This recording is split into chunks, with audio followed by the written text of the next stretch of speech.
বিসমিল্লাহির রহমানির রহিম। আসসালামু আলাইকুম। ধন্যবাদ সবাইকে। সবাই শুনতে পাচ্ছেন?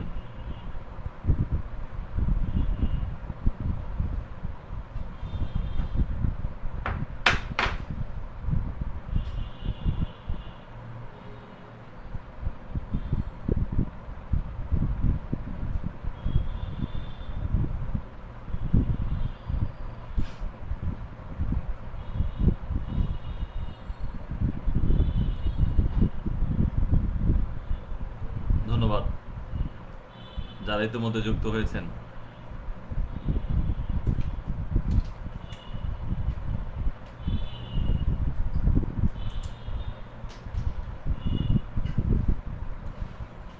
খায়রুল কবির,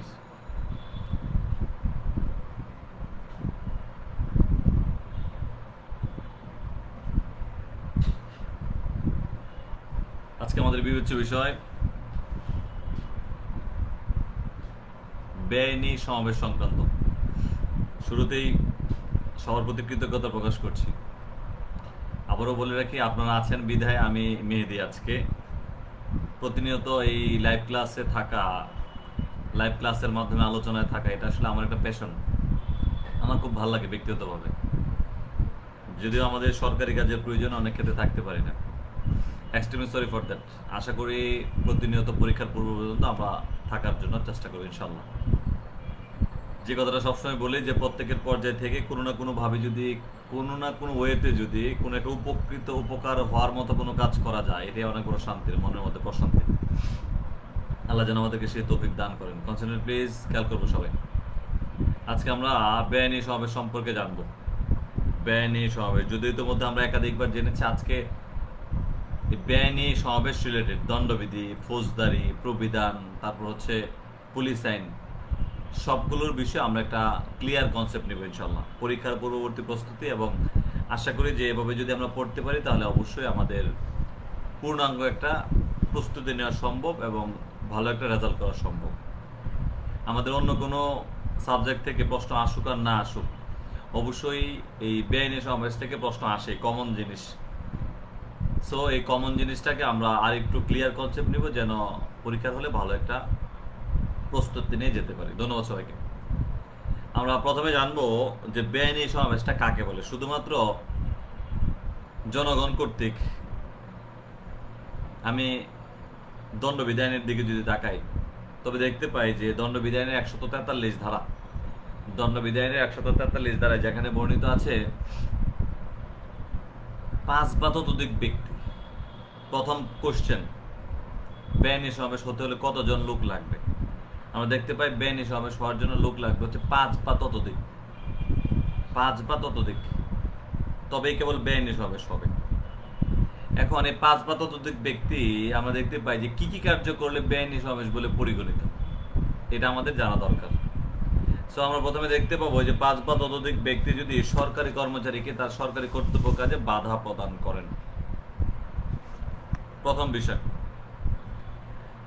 5 বা ততোধিক ব্যক্তি যদি সরকারি কর্মচারীকে তাদের কর্তব্য কর্মে বাধা প্রদান করেন, প্রথম বিষয়। দ্বিতীয় বিষয় আমরা দেখতে পাই সরকারি কর্মচারীকে যদি অপরাধজনক বল প্রয়োগ কিংবা ভীতি প্রদর্শন করেন। দ্বিতীয় বিষয় হচ্ছে যে সরকারি কর্মচারী, ইতিমধ্যে বললাম যে 5 বা ততোধিক ব্যক্তি সরকারি কর্মচারীকে বল প্রয়োগ করলো, বাধা প্রদান করলো, পাশাপাশি ভীতি প্রদর্শন করলো। আবার এই 5 বা ততোধিক ব্যক্তি যদি সম্পত্তি, কোনো ব্যক্তির সম্পত্তির অধিকার থেকে হরণ করেন, কোনো ব্যক্তির সম্পত্তিতে অযাচিতভাবে প্রবেশ করেন, যেখানে প্রবেশ করা তো অনধিকার, প্রবেশ করা তো অনিষ্টকর কার্য করেন, এবং যদি কনসেন্ট্রেট প্লিজ, এই 5 বা ততোধিক ব্যক্তি যদি কোনো জনসাধারণের যে মৌলিক অধিকার, সেই মৌলিক অধিকার থেকে তাকে বঞ্চিত করেন, তবে আইনের পরিভাষায় দেখব তিনি বেআইনি সমাবেশ করেছেন বলে গণ্য হবে। বেআইনি সমাবেশ করেছেন বলে গণ্য হবে। তাহলে যেখানে ছিলাম, 5 বা ততোধিক ব্যক্তি যদি সরকারি কর্মচারীকে বাধা প্রয়োগ, তার সরকারি কাজে বল প্রয়োগ করে, বাধা প্রদান করে, ভীতি প্রদর্শন করে, জনসাধারণের কোনো স্থানে অনধিকার প্রবেশ করে তো অনিষ্টকর কার্য করে, সম্পত্তির অধিকার থেকে বঞ্চিত করে এবং আইনগত বাধ্য নয়, যে কাজ করতে জনসাধারণ বাধ্য নয় তাকে সে কাজ করতে বাধ্য করেন অথবা জনসাধারণের মৌলিক অধিকার ক্ষুণ্ণ করেন, তবে আইনের পরিভাষায় দেখতে পাই বেআইনি সমাবেশ বলে পরিগণিত। বেআইনি সমাবেশ বলে পরিগণিত। তাহলে এই বেআইনি সমাবেশকরণের জন্য দণ্ডের বিধান আমরা জানতে হবে। তাহলে দণ্ডবিধির মিনিংই হচ্ছে যে দণ্ডের বিধিবিধান। আপনি অপরাধ করেছেন, অপরাধ করলে কি দণ্ড পাবেন, অপরাধকরণের ফলে কি দণ্ডের আওতাভুক্ত করা হয়েছে। ভেরি গুড সাইফুল ভাই। আমরা এখানে যারা আছি প্রত্যেকেই চেষ্টা করি একটু বিষয়গুলোকে সহজ বিষয়, কিন্তু সহজ বিষয়টাকে আরেকটু সহজ করার জন্য, সহজ বিষয়টাকে আরেকটু সহজ করার জন্য এই ক্ষুদ্র প্রয়াস। তাহলে আমরা জানলাম যে বেআইনি সমাবেশ কাকে বলে, 141 ধারা, দণ্ডের বিধান 143। এই বিষয়টা আমাদের কমন জানতে হবে। তাহলে এই বেআইনি সমাবেশ সম্পর্কিত বিষয়ে দণ্ডবিধিতে বলা আছে 8ম অধ্যায়, 8 অধ্যায়, যে অধ্যায়ের পরিধি বা ব্যাপ্তি আমরা দেখতে পাই 141 থেকে 160 ধারা পর্যন্ত।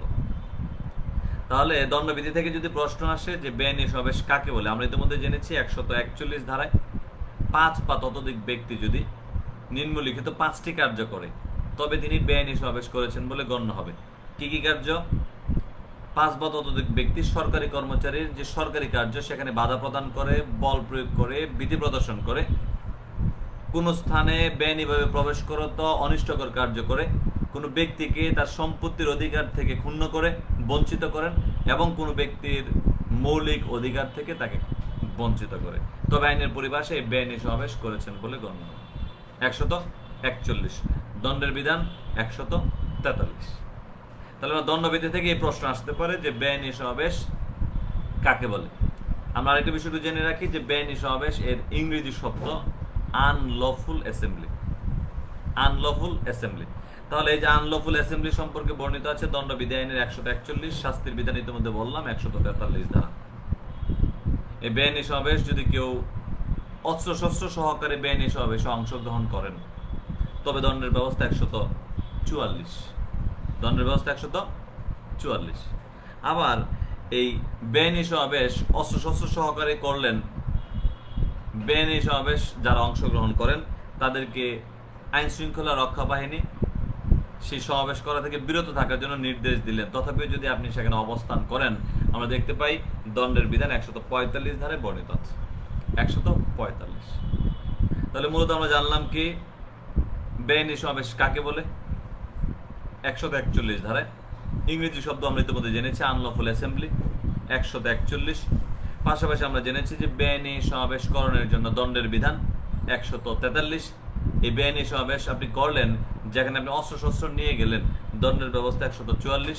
এবং আমরা দেখতে পাই এই বেআইনি সমাবেশ করণের জন্য আপনি অবস্থানরত আছেন, সেখানে আইন শৃঙ্খলা রক্ষাকারী বাহিনী ছত্রভঙ্গের নির্দেশ দেওয়া সত্ত্বেও আপনি যদি ছত্রভঙ্গ না করেন তবে দণ্ডের ব্যবস্থা 145 ধারায় বর্ণিত আছে। তাহলে হচ্ছে আমাদের প্রাথমিক অবস্থায় জানলাম। আজকে আমরা একটা পূর্ণাঙ্গ ধারণা নিব এই বেআইনি সমাবেশ সম্পর্কে।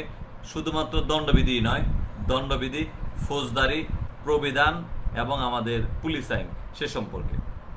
তাহলে প্রথমে আমরা শুধু জানলাম যে বেআইনি সমাবেশ কাকে বলে এবং বেআইনি সমাবেশ করণের দণ্ড, অস্ত্রশস্ত্র নিয়ে গেলে দণ্ড। পাশাপাশি আমরা জানলাম হচ্ছে ছত্রভঙ্গের নির্দেশ দান সত্ত্বেও যদি অবস্থান করেন তবে সেখানে দণ্ডের বিধিবিধান। এরপর আমরা চলে যাব কনসেন্ট্রেট প্লিজ। সবাইকে ধন্যবাদ জানাই কষ্ট করে সাথে থাকার জন্য। আপনাদের উপস্থিতি আমাকে আনন্দিত করে, উদ্বেলিত করে। আমরা যারা জুম ক্লাস করি প্রতিনিয়ত আমরা দেখি, আলোচনায় থাকি। তবে এই ফেসবুক লাইভ ক্লাসের মাধ্যমে আরেকটা বিষয় ক্লিয়ার করতে চাই। আমরা যারা ইতিমধ্যে জুম ক্লাসে যুক্ত আছি সবার জন্যই, সবার জ্ঞাতার্থে বলে রাখি, যারা যে অবস্থান থেকে আমরা পড়ি না কেন, সময় খুবই সন্নিকটে, খুবই সন্নিকটে, অল্প সময় আমাদের হাতে। তো সেই সময়টাকে প্রপার ইউটিলাইজ যদি আমরা না করতে পারি তবে ভালো একটা রেজাল্ট করা সম্ভব নয়। স্বপ্ন কোনটা? যদি ঘুমিয়ে ঘুমিয়ে দেখেন তবে সেটাকে স্বপ্ন বলা হয়? স্বপ্ন সেটা যে স্বপ্ন আপনাকে ঘুমাতে দেয় না। এই যে আমার এক বন্ধু আছে এখানে ইতালিতে থাকে, তিনিও লাইভে যুক্ত হয়েছেন। যদি আপনি শুয়ে শুয়ে দেখেন যে আপনি ভালো রেজাল্ট করবেন, ভালো একটা অবস্থানে যাবেন, তবে কিন্তু আপনি যেতে পারবেন না। আপনি ঘুম বাদ দিয়ে শত বাধা বিপত্তি অতিক্রম করে পড়াশোনা করবেন তবে আপনি ভালো একটা রেজাল্ট করতে পারবেন, তবে একটা ভালো রেজাল্ট করতে পারবেন। সো আমি মনে করি আমরা যে যেখানে আছি না কেন সমস্যা থাকবে, লিমিটেশনস কার না, এভরিবডি হ্যাভ লিমিটেশনস, আমার আছে আপনার আছে। তথাপিও কি আমরা আমাদের জীবনের পর্যায় থেকে উন্নতি করার জন্য যা যা করা দরকার করতেছি কিনা, আমি আমার পর্যায় থেকে ভালো অবস্থানে যেতে পারতেছি কিনা। সো আপনাদেরকে কষ্ট থাকবে, সমস্যা থাকবে, সেগুলো অতিক্রম করে পরিবারের জন্য, স্পেশালি পরিবারের জন্য আপনাকে পদোন্নতি নিতে হবে, যেন পরিবার আপনাকে ডিগনিটির সহিত পরিচয় দিতে পারেন। আপনার বাচ্চা কাচ্চা যেন স্কুলে গিয়ে ভালো একটা অবস্থান তৈরি করতে পারেন যে আমার বাবা স্ট্যাটাস এমন। আল্লাহ যেন আমাদেরকে সেই তৌফিক দান করেন। তাহলে আমরা যেখানে ছিলাম, বেআইনি সমাবেশ কাকে বলে ইতিমধ্যে আমরা পড়েছি। 141 দণ্ডের বিধান 143। অস্ত্র নিয়ে যদি যান, অস্ত্র শস্ত্র শুধুমাত্র পিস্তল রিভলভার নিয়ে যাওয়া মানে কিন্তু অস্ত্র নয়। দেশীয় বন্দুক, দেশীয় ছুরি, দা, কাঁচি, লাঠি, বল্লম এগুলো নিয়ে কিন্তু যেতে পারেন। সেগুলোর ক্ষেত্রে আমরা দেখতে পাই দণ্ডের ব্যবস্থা 144। এবং আমরা সর্বশেষ বিষয়ে আমরা ইতিমধ্যে জেনেছি, নির্দেশ দেওয়া সত্ত্বেও যদি আপনি অমান্য করেন তবে দণ্ডের ব্যবস্থা 145 ধারায়। ধন্যবাদ প্রবীর, রাজীব, জুমুর, সবাইকে ধন্যবাদ। এত কষ্ট করে আপনার সাথে থাকেন, আসলে এটা আমার খুব ভালো লাগে, শান্তি লাগে। আমরা এ পর্যায়ে চলে যাচ্ছি। এই যে বেআইনি সমাবেশ আমরা জানলাম, শুধু একটা বিষয় না জানলে নয়, বেআইনি সমাবেশ রিলেটেড, যেখানে আমরা দণ্ডবিধির পার্ট ক্লোজ করতে পারি। বেআইনি সমাবেশের উগ্রতাকে দাঙ্গা বলা হয়। বেআইনি সমাবেশের উগ্রতাকে দাঙ্গা বলা হয়। তাহলে বেআইনি সমাবেশ করতে গিয়ে আপনি উগ্রতার প্রদর্শন করছেন, ঘর বাড়ি ভাঙচুর করতেছেন, অগ্নিসংযোগ করতেছেন, জনসাধারণের সম্পত্তি নষ্ট করতেছেন, জনসাধারণকে বিরক্ত করতেছেন, কষ্ট দিচ্ছেন, সেটাকে দাঙ্গা বলে অবহিত করা হয়। আমরা অবশ্যই সচেষ্ট হব একটা বিষয় ক্লিয়ার কনসেপ্ট নেওয়ার জন্য। যদি ভালো একটা কনসেপ্ট না নিতে পারি তবে ভালো রেজাল্ট করণ সম্ভব নয়। সো আমরা ইতিমধ্যে জানলাম যে বেআইনি সমাবেশ কাকে বলে, কতজন ব্যক্তি লাগবে আমরা ইতিমধ্যে পড়েছি। বেআইনি সমাবেশ হওয়ার জন্য 5 বা ততোধিক, 5-এর কম হলে বেআইনি সমাবেশ হবে না। আমরা যেমন চুরি, দস্যুতা, ডাকাতি সম্পর্কে আমরা ইতিমধ্যে পড়েছি।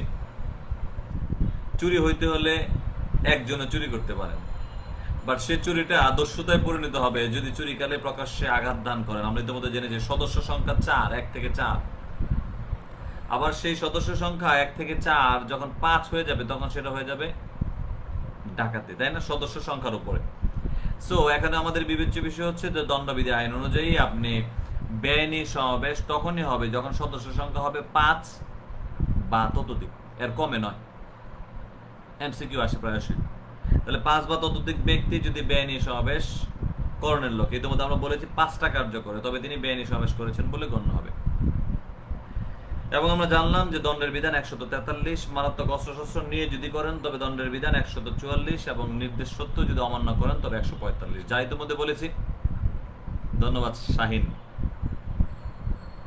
বেআইনি সমাবেশ কালে আপনি যদি উগ্রতা প্রদর্শন করেন তবে আপনি দাঙ্গায় লিপ্ত হয়েছেন বলে গণ্য হবে। সংজ্ঞা আমরা ইতিমধ্যে পড়েছি।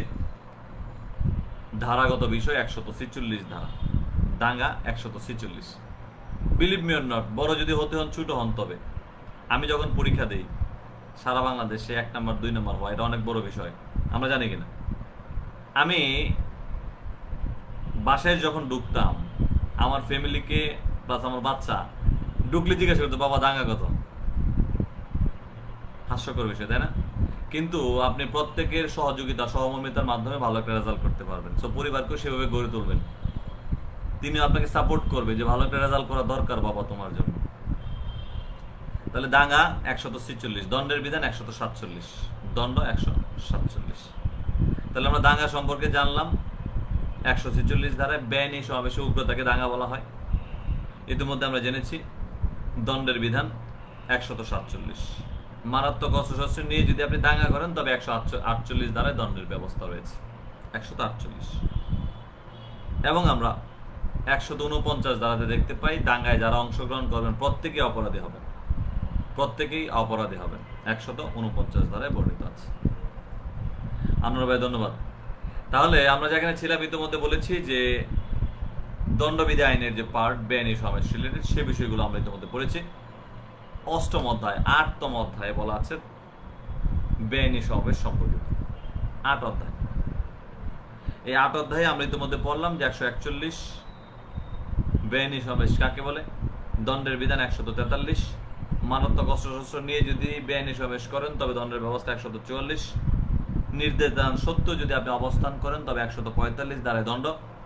এবং আমরা জেনেছি বেআইনি সমাবেশ যারা অবস্থান করছেন বেআইনি সমাবেশ করার জন্য তারা যদি উগ্রতা প্রদর্শন করেন তবে সেটাকে দাঙ্গা বলে অবহিত করা হয়, দণ্ডের ব্যবস্থা 147 ধারায় বর্ণিত আছে। Very good Zakaria.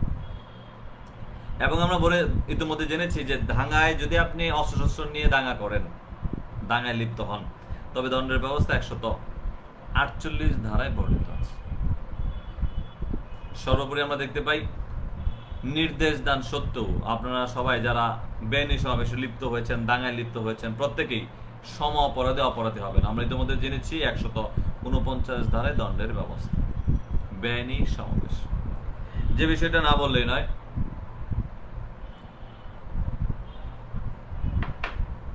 এই বেআইনি সমাবেশ সম্পর্কে আমাদের দণ্ডবিধিতে যেমন বলা আছে, তেমনই বলা আছে পুলিশ আইনে, তেমনই বলা আছে ফৌজদারি কার্যবিধিতে, তেমনই বলা আছে প্রবিধানে। তাহলে আমরা প্রথম পার্ট কমপ্লিট করলাম ইতিমধ্যে, যে বেআইনি সমাবেশ সম্পর্কিত দণ্ডবিধি আইনে বর্ণিত আছে, যা আমরা জানলাম 8 অধ্যায়। এবং ইংরেজি শব্দ আমরা ইতিমধ্যে পড়েছি আনলফুল অ্যাসেম্বলি। Very good. আপনাদের উপকার হয়, আপনাদের সুবিধা হয়, যে সিস্টেম, যে প্রক্রিয়ায় আপনারা উপকৃত হন, সেই দিকে আমি অগ্রসর হওয়ার জন্য সদা প্রস্তুত। তবে আপনাদের ভালো একটা রেজাল্ট করতে হবে। কীর্তিমানের মৃত্যু নাই। ভালো একটা রেজাল্ট করে যান, সবাই মনে রাখবে। ভালো একটা অবস্থান তৈরি করে যান, সবাই মনে রাখবে। তাহলে যেখানে ছিলাম যে 141 বেআইনি সমাবেশ, বারবার রিপিট করার কারণ কি? I repeat again because of আপনারা একটু বারবার শুনলে যেন মেমোরাইজ হয় একটু বেশি। Repeat again and again. খেয়াল করবেন সবাই। তাহলে বেআইনি সমাবেশ কাকে বলে? আরেকটু সর্বশেষ পার্ট শেষ করে ফেলি আমরা।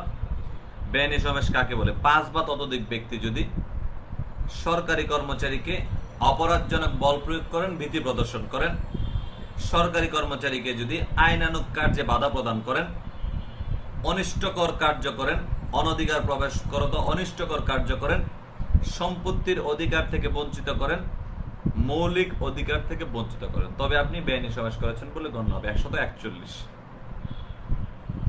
দণ্ডের ব্যবস্থা 143। মারাত্মক অস্ত্রশস্ত্র নিয়ে আপনি যদি বেআইনি সমাবেশে যুক্ত হন তবে দণ্ডের ব্যবস্থা 144। এবং আমরা ইতিমধ্যে জেনেছি যে নির্দেশ দান সত্ত্বেও অবস্থান, দণ্ডের ব্যবস্থা 145 ধারায় বর্ণিত আছে। এবং সর্বশেষ বিষয় আমরা জানলাম যে বেআইনি সমাবেশে উগ্রতাকে যদি আপনি উগ্রতা প্রদর্শন করেন, ভেরি গুড, উগ্রতা প্রদর্শন করেন, দণ্ডের ব্যবস্থা রয়েছে, যাকে আমরা ইতিমধ্যে বলেছি যে দাঙ্গা বলে অবহিত। সেই দাঙ্গার দণ্ডের ব্যবস্থা 147। মারাত্মক অস্ত্র নিয়ে যদি দাঙ্গা করেন তবে 148। যারা বেআইনি সমাবেশ, দাঙ্গায় অংশগ্রহণ করেন, একই অভিপ্রায়, উদ্দেশ্য একই, তবে প্রত্যেকেই একই অপরাধে দণ্ডিত হবেন। 149 ধারায় দণ্ডের বিধান রয়েছে। তাহলে ছিল আমাদের দণ্ডবিধি সংক্রান্ত বেআইনি সমাবেশের পার্ট। অধ্যায় আমরা ইতিমধ্যে জেনেছি 8ম অধ্যায়। যদি পরীক্ষাতে প্রশ্ন আসে আমরা প্রশ্নের উত্তরগুলো দিতে পারবো কিনা ইনশাল্লাহ। খেয়াল করি, বেআইনি সমাবেশ সম্পর্কিত বিষয়ে দণ্ডবিধি আইনের কততম অধ্যায় বর্ণিত আছে? বেআইনি সমাবেশ সম্পর্কিত অধ্যায়ের বিস্তৃতি আলোচনা করুন। কত থেকে কত ধারা পর্যন্ত? 141 থেকে 160 ধারা পর্যন্ত এই অধ্যায়ের বিস্তৃতি। পাশাপাশি আমরা ইতিমধ্যে জেনেছি বেআইনি সমাবেশ এর ইংরেজি শব্দ আনলফুল অ্যাসেম্বলি। কতজন ব্যক্তি কি ধরনের কার্য করলে বেআইনি সমাবেশ বলে পরিগণিত হবে আলোচনা করুন। বেআইনি সমাবেশকরণের দণ্ডের বিধান আলোচনা করুন। জনৈক ব্যক্তিগণ বেআইনি সমাবেশকালে সাথে তারা মারাত্মক অস্ত্রশস্ত্র নিয়ে নিয়োজিত হলো বেআইনি সমাবেশে, তবে তাদেরকে কোন বিধান মোতাবেক দণ্ডের আওতাভুক্ত করা যায়? দণ্ডের আওতাভুক্ত করা যায়। তাহলে আমরা কি জানলাম? Concentrate please. এই যে বেআইনি সমাবেশ সম্পর্কিত, যেখানে আমরা ক্লিয়ার কনসেপ্ট নিলাম, কাকে বলে, দণ্ডের বিধান, মারাত্মক অস্ত্রশস্ত্র নিয়ে দণ্ডের বিধান, উপস্থিত থাকলে দণ্ডের বিধান, নিষেধাজ্ঞা সত্ত্বেও দণ্ডের বিধান,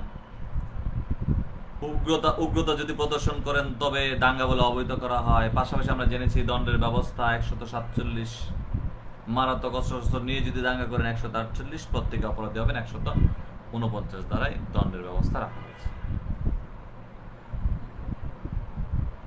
তাহলে এ ছিল আমাদের প্রাথমিক পর্যায়ে জানা দণ্ডবিধি সংক্রান্ত। আমরা একটু দীর্ঘক্ষণ ক্লাস করবো আজকে।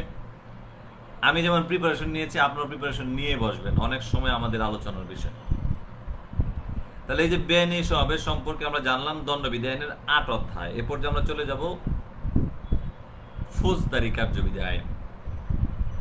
ফৌজদারি কার্যবিধি আইন, যেমন প্রশ্ন আসতে পারে দণ্ডবিধি থেকে, বেআইনি সমাবেশ দণ্ডবিধি আইনের কততম অধ্যায়ে বর্ণিত? ইতিমধ্যে আপনারা জেনেছেন ৮ অধ্যায়ে বর্ণিত। প্রশ্ন হচ্ছে এই বেআইনি সমাবেশ সম্পর্কিত ফৌজদারি আইনের কততম অধ্যায়ে বর্ণিত আছে? ফৌজদারি আইনের কততম অধ্যায়ে বর্ণিত আছে? ইতিমধ্যে আপনারা একাধিকবার পড়েছেন, শানিত হয়েছেন। আমরা ইতিমধ্যে জেনেছি যে ফৌজদারি কার্যবিধি আইনের ৯ম অধ্যায়ে বেআইনি সমাবেশ সম্পর্কে বর্ণিত আছে। আমি সবসময় বলি আপনাদেরকে যে প্রত্যেকটা বিষয় যখন পড়বেন, পড়ার সাথে সাথে লিখবেন। আপনারা মোবাইলে দেখতেছেন, সাথে সাথে একটু SMS করেন, তবুও তো এই অক্ষরটা মাথার মধ্যে ক্যাচ করতেছে, ধাক্কা খাইতেছে। তবে একটু বেশি মেমোরাইজ হবে। আইন জানা, আইন মানা, সভ্যসূচিত দেশ গড়া, এটা জনসাধারণের জন্য যেমন প্রযোজ্য, আমাদের জন্য প্রযোজ্য, পরীক্ষার জন্য প্রযোজ্য, তাই নাকি? মেমোরাইজ করার জন্য সবচেয়ে উত্তম পন্থা হচ্ছে আপনি লেখা। লেখা ব্যতীত আপনি ভালো একটা মেমোরাইজ করতে পারবেন না, দীর্ঘস্থায়ী হবে না। সো যেখানে ছিলাম আমরা, যে আমি যখন বলছি আপনার পাশাপাশি একটু SMS দিবেন, যেটা আমরা জুম ক্লাসে করার সময় করি, তাই না? তাহলে ইতিমধ্যে আমরা জেনেছি যে দণ্ডবিধি আইনে বেআইনি সমাবেশ সম্পর্কে বর্ণিত আছে ৮ অধ্যায়। ৮ অধ্যায়। বাট এ পর্যায়ে আমরা এসে দেখলাম কি, যে ফৌজদারি কার্যবিধি আইনে বর্ণিত আছে ৯ম অধ্যায় বেআইনি সমাবেশ সম্পর্কিত। এই ৯ম অধ্যায়ে যে বর্ণিত আছে বেআইনি সমাবেশ সম্পর্কিত কত থেকে কত ধারা পর্যন্ত? ধন্যবাদ সবাইকে। সাবরিয়া জাহান, নূর মোহাম্মদ, অনেকে আপনারা উপস্থিত আছেন। ১২৭ থেকে ১৩২ ধারা পর্যন্ত বর্ণিত আছে বেআইনি সমাবেশ সম্পর্কিত। It's an important question for us. পরীক্ষাতে আর কিছু আসুক আর না আসুক, বারবার বলে রাখি এই অধ্যায় থেকে প্রশ্ন আসবে। সো আমরা একটু গুরুত্ব সহকারে জানবো। যেমন আসতে পারে MCQ, তেমন আসতে পারে লিখিত প্রশ্ন। তাহলে আমরা জানলাম হচ্ছে বেআইনি সমাবেশের কথা বলা আছে ফৌজদারি কার্যবিধি আইনের ১২৭ থেকে ১৩২ পর্যন্ত ৯ম অধ্যায়ে বর্ণিত। ৯ম অধ্যায়ে বর্ণিত। এটা সেম প্রসিডিউর আমরা জানবো পুলিশ আইন। যদিও পুলিশ আইনটা পরবর্তী পার্টে আমরা নিচ্ছি, শুধু জেনে রাখি যে পুলিশ আইনে বর্ণিত আছে ৩০-এর কয়ের ১ ধারা এবং ৩০-এর কয়ের ২ ধারা, আর হচ্ছে শুধুমাত্র ৩০। অনেকগুলো বিষয় এখানে বলা আছে। তাহলে আমরা প্রথম পার্টে জানলাম যে দণ্ডবিধি আইনে, যে দণ্ডবিধি আইন অনুযায়ী বেআইনি সমাবেশ কাকে বলে, দণ্ডের ব্যবস্থা।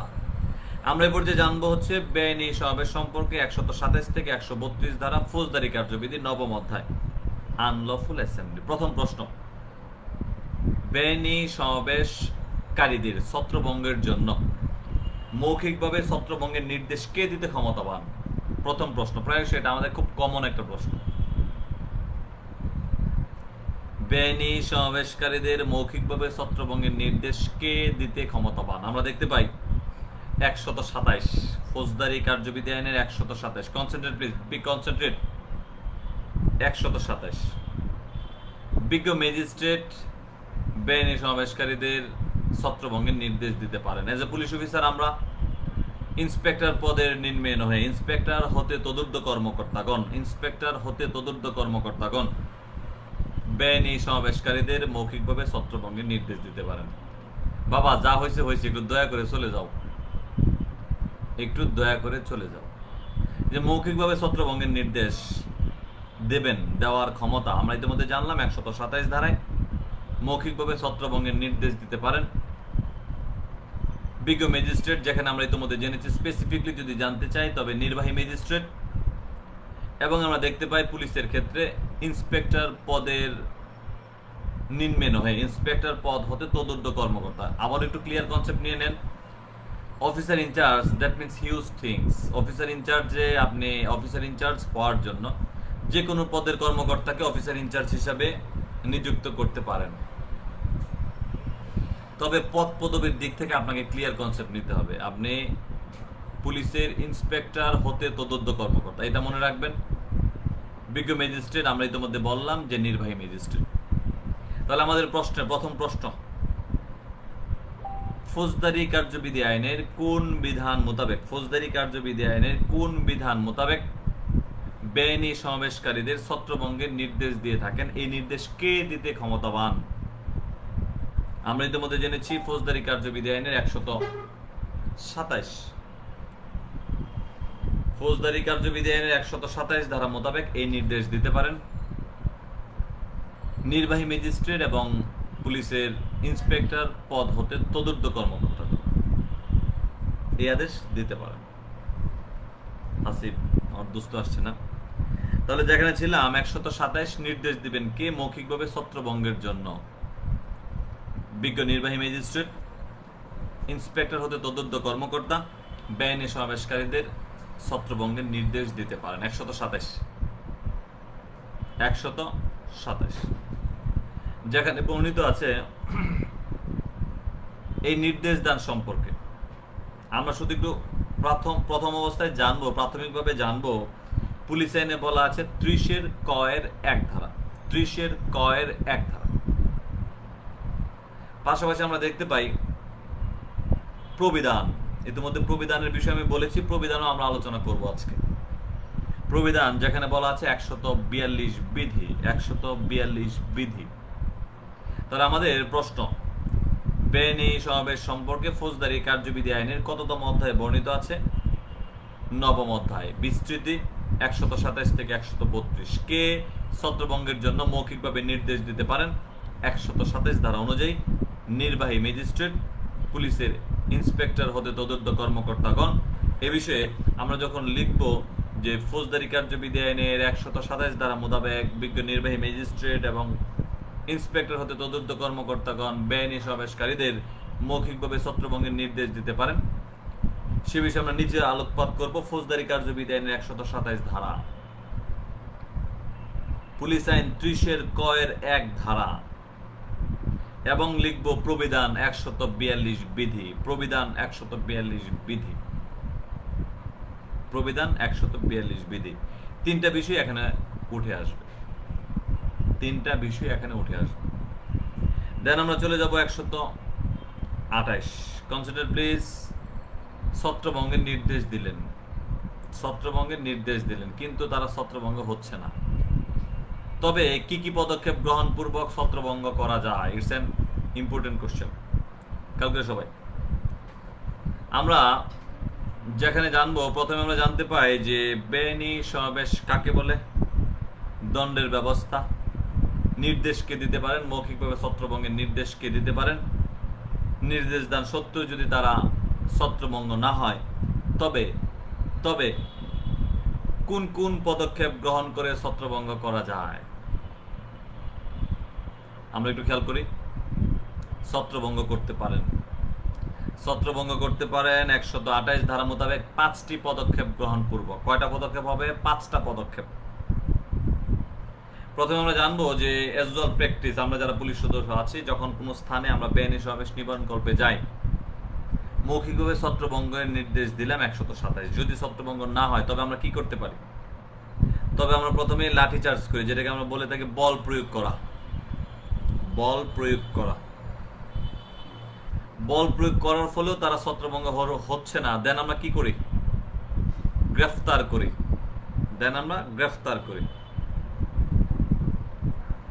এই গ্রেফতার কালে প্রয়োজনে আপনি জনসাধারণের সাহায্য নিতে পারেন। যৌক্তিক পর্যায়ে জনসাধারণ আপনাকে সাহায্য করবেন। এখন বেআইনি সমাবেশ নিবারণ করবে, আপনার লোক হচ্ছে 5 জন। আপনার লোক কয়জন? 5 জন।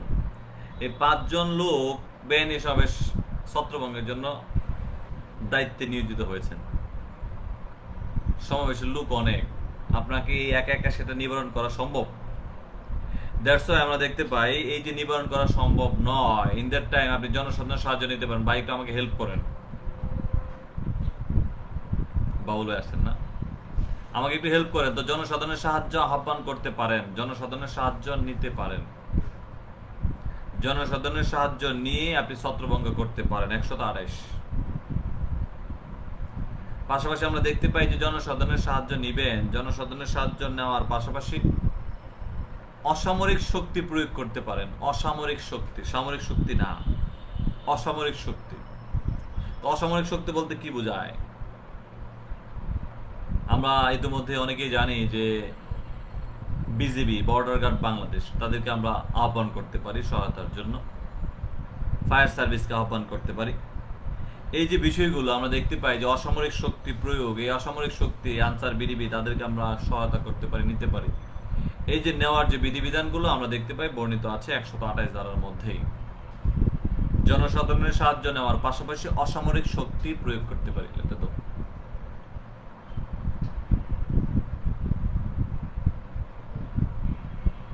অসামরিক শক্তি প্রয়োগ করতে পারি।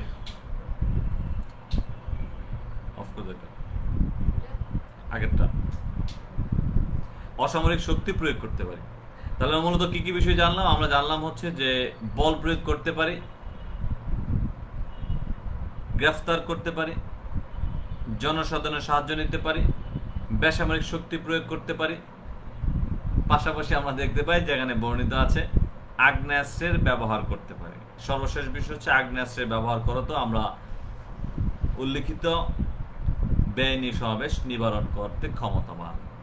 তাহলে আগ্নেয়াস্ত্রের ব্যবহার যে আমরা করব, আগ্নেয়াস্ত্রের ব্যবহারের কথা বলা আছে সেটাও 128 ধারার মধ্যে, সেটাও 128 ধারার মধ্যে বর্ণিত আছে। তাহলে বেআইনি সমাবেশ ছত্রভঙ্গের জন্য মৌখিকভাবে নির্দেশ 127, পুলিশ আইন 30(2), প্রবিধান 142, দিতে ক্ষমতাবান, মৌখিকভাবে নির্দেশ করতে ক্ষমতাবান ইন্সপেক্টর পদ হতে ঊর্ধ্বতন কর্মকর্তা এবং নির্বাহী ম্যাজিস্ট্রেট 127। পাশাপাশি আমরা জেনেছি 128 ধারায় বেআইনি সমাবেশ নিবারণ কল্পে মৌখিকভাবে ছত্রভঙ্গের নির্দেশ দান সত্ত্বেও যদি ছত্রভঙ্গ না হন তবে তাদেরকে ছত্রভঙ্গের লক্ষ্যে প্রয়োজনীয় পদক্ষেপ গ্রহণ করতে পারেন। কয়টা পদক্ষেপ? ইতিমধ্যে আমরা বলেছি 5টি পদক্ষেপ গ্রহণ করা যায়। বল প্রয়োগ করতে পারি, গ্রেফতার করতে পারি, জনসাধারণের সাহায্য নিতে পারি, বেসামরিক শক্তি প্রয়োগ করতে পারি এবং আমরা আগ্নেয়াস্ত্রের ব্যবহার করতে পারি। যখন আমরা আগ্নেয়াস্ত্রের ব্যবহার করব তখন আমরা কোন বিধি ব্যবহার করব সে বিষয়টা আমরা জানব। যখন আমরা আগ্নেয়াস্ত্রের ব্যবহার করব তখন আমরা কোন বিধি ব্যবহার করব সেটা আমরা জানবো। লাইক দ্যাট 153 গ শুধু আমরা জেনে রাখলাম। আমরা প্রবিধান আর একটু ক্লিয়ার কনসেপ্ট নিব, প্রবিধানে আমরা যাব, সর্বশেষ পার্ট আমরা প্রবিধান আলোচনা করব। শুধু আমরা জেনে রাখি যদি আমরা আগ্নেয়াস্ত্রের ব্যবহার করি তবে আমরা 128 ধারার সাথে, ফৌজদারি কার্যবিধি আইনের 128 ধারার সাথে প্রবিধান 153 গ বিধি ব্যবহার করব। প্লিজ অযাচিত বিষয় নিয়ে আলোচনার মধ্যে কথা বলবেন না। আপনারা পড়াশোনার দিকে মনোযোগী হন। Many man many mind, many man many mind. তো সবার কাছে সব জিনিস একরকম হবে না, একটু দয়া করে পড়াশোনার প্রতি কনসেন্ট্রেট করেন। তো যেখানে ছিলাম, কনসেন্ট্রেট প্লিজ। ইতিমধ্যে আমরা জেনেছি যে বেআইনি সমাবেশ সম্পর্কিত ছত্রভঙ্গের নির্দেশ, মৌখিকভাবে ছত্রভঙ্গের নির্দেশ কে দিতে পারেন 127। পুলিশ প্রবিধান আমরা জেনেছি 142, পুলিশ আইন জেনেছি 30(1) এবং আমরা জেনেছি মৌখিকভাবে ছত্রভঙ্গের নির্দেশ দান সত্ত্বেও যদি ছত্রভঙ্গ না হন তবে 128 ফৌজদারি কার্যবিধি, পুলিশ আইন 30(2) এবং প্রবিধান 143 বিধি মোতাবেক আপনি 5টি পদক্ষেপ গ্রহণ করতে পারেন। বল প্রয়োগ করতে পারেন, গ্রেফতার করতে পারেন, জনসাধারণের সাহায্য নিতে পারেন, অসামরিক শক্তি প্রয়োগ করতে পারেন, পাশাপাশি আগ্নেয়াস্ত্রের ব্যবহার করতেও আপনি উল্লিখিত অবস্থা থেকে ছত্রভঙ্গ করার ক্ষমতা রাখেন। 128 ফৌজদারি কার্যবিধি, প্রবিধান 143 বিধি, পুলিশ আইন 30(2) ধারা, 30(2) ধারা। এ পর্যায়ে আপনি যখন সর্বশেষ পার্ট যা বললাম আগ্নেয়াস্ত্রের ব্যবহার করবেন, তবে অবশ্যই আপনারা আগ্নেয়াস্ত্রের ব্যবহারকরণের পূর্বে 99 ধারা যে শর্ত, সে শর্ত সাপেক্ষে আগ্নেয়াস্ত্রের ব্যবহার করতে হবে। আর আগ্নেয়াস্ত্রের ব্যবহার যদি আপনি করেন তবে আপনি সেখানে ব্যবহার করবেন প্রবিধান 153 গ বিধি। 153 গ বিধি।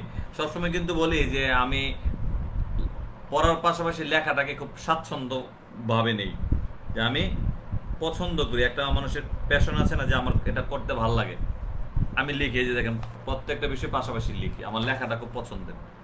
তো যতক্ষণ পর্যন্ত আপনি মোর অ্যান্ড মোর ট্রাই করার জন্য লিখতে না মনে চাইবে, ততক্ষণ পর্যন্ত ভালো একটা রেজাল্ট করা সম্ভব নয়। কারণ লেখার মাধ্যমে আপনি যত বেশি মেমোরাইজ করতে পারবেন, অন্য কোনো ওয়েতে সেটা সম্ভব নয়। আবার আপনি যত বেশি লিখবেন তত বেশি পরীক্ষার হলে যে হাতের যে স্পিড, লেখার যে স্পিড, সেটাও সম্ভব।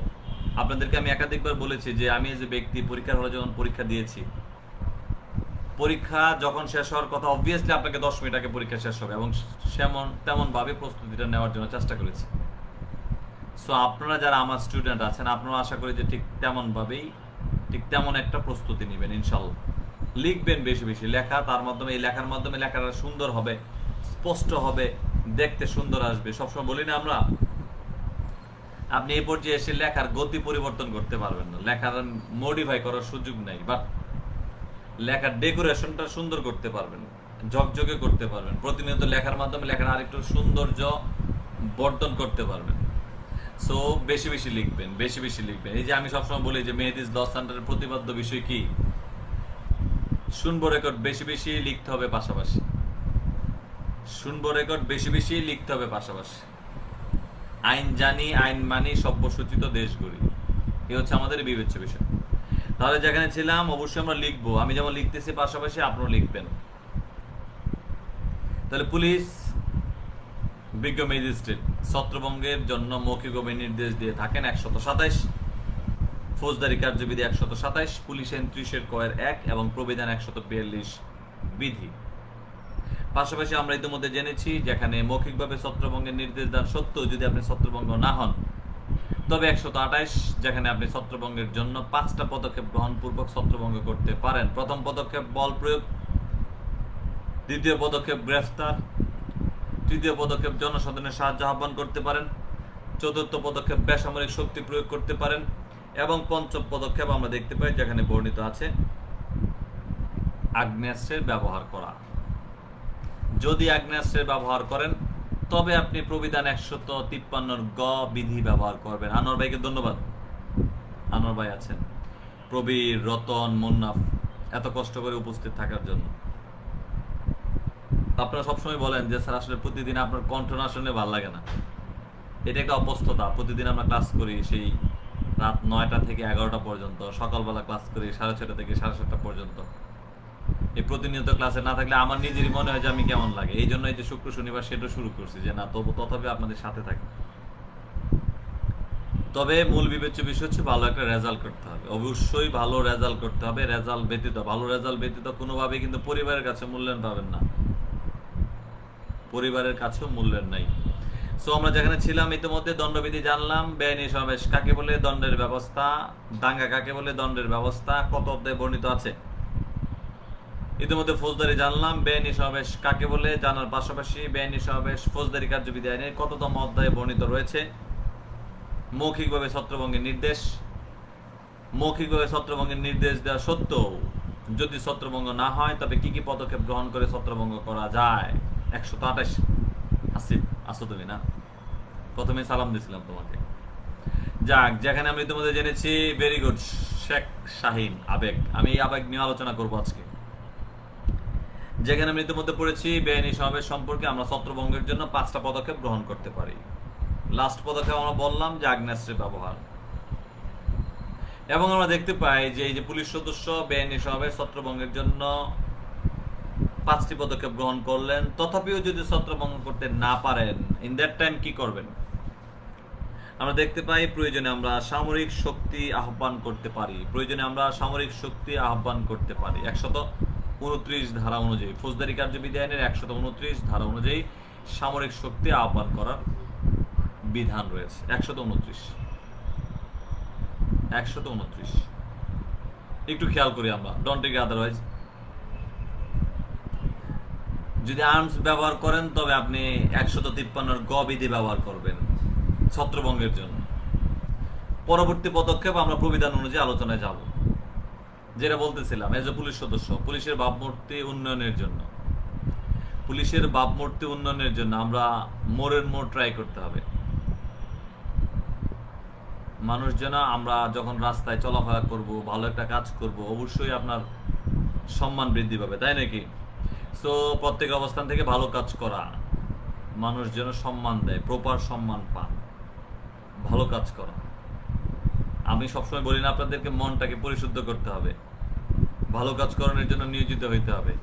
কি জন্য আপনি আমি কষ্ট করব, সে কষ্ট করার পাশাপাশি আমার মরার পরে হিসাবও দিতে হবে আমাকে। সো কেন এত কষ্ট?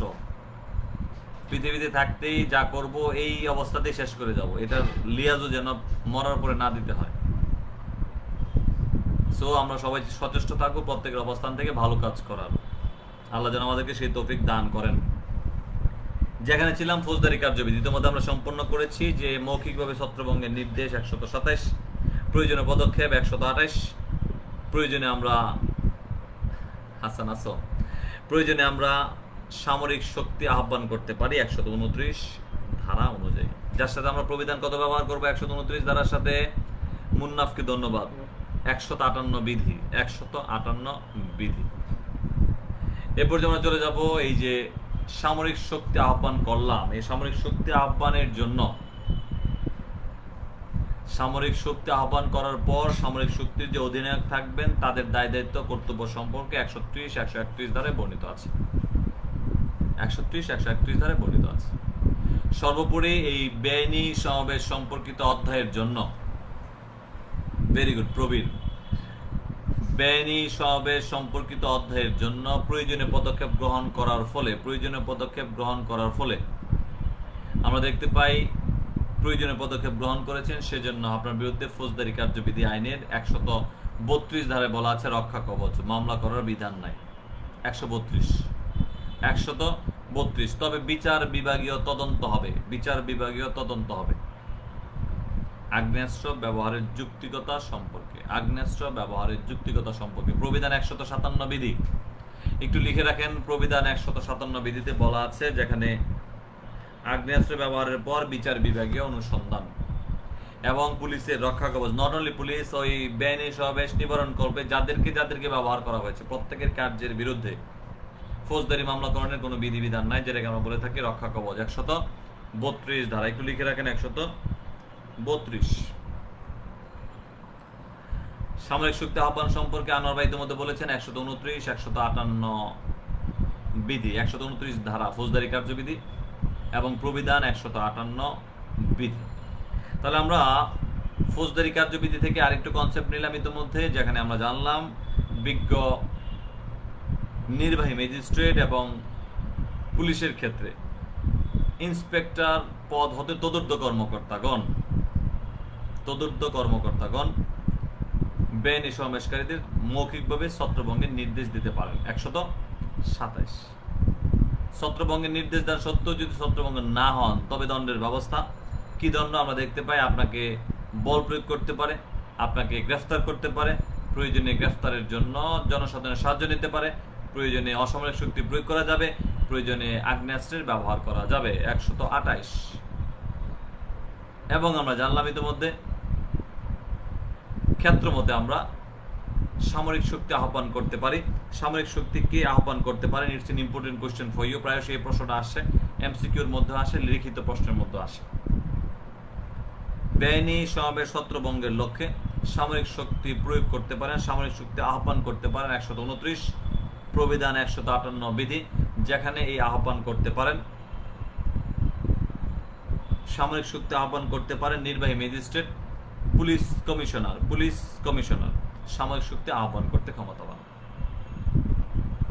পুলিশ কমিশনার এবং নির্বাহী ম্যাজিস্ট্রেট এই সামরিক শক্তি আহ্বান করতে ক্ষমতাবান। 129।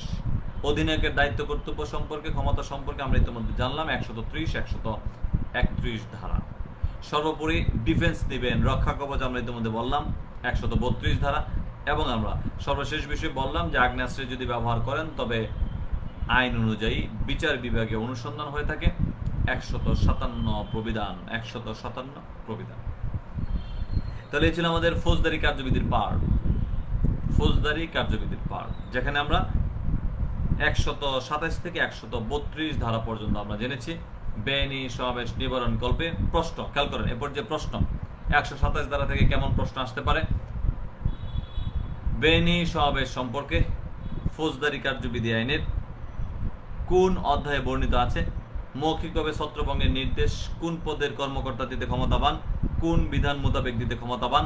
মৌখিকভাবে ছত্রভঙ্গের নির্দেশ দেওয়া সত্ত্বেও ছত্রভঙ্গ যদি না হয় তবে কোন ধরনের পদক্ষেপ গ্রহণ করে, কি কি পদক্ষেপ গ্রহণ করে ছত্রভঙ্গ করা যায়? এক্ষেত্রে সামরিক শক্তি আহ্বানের প্রক্রিয়া আলোচনা করুন। এক্ষেত্রে বেসামরিক শক্তি ব্যবহারের প্রক্রিয়া আলোচনা করুন। জনসাধারণের সাহায্য নিয়ে বেআইনি সমাবেশ নিবারণ কল্পে বা বেআইনি সমাবেশ নিবারণ করা যায় কি, ছত্রভঙ্গ করা যায় কি? জনসাধারণের সাহায্য নিয়ে বেআইনি সমাবেশ ছত্রভঙ্গ করা যায় কি?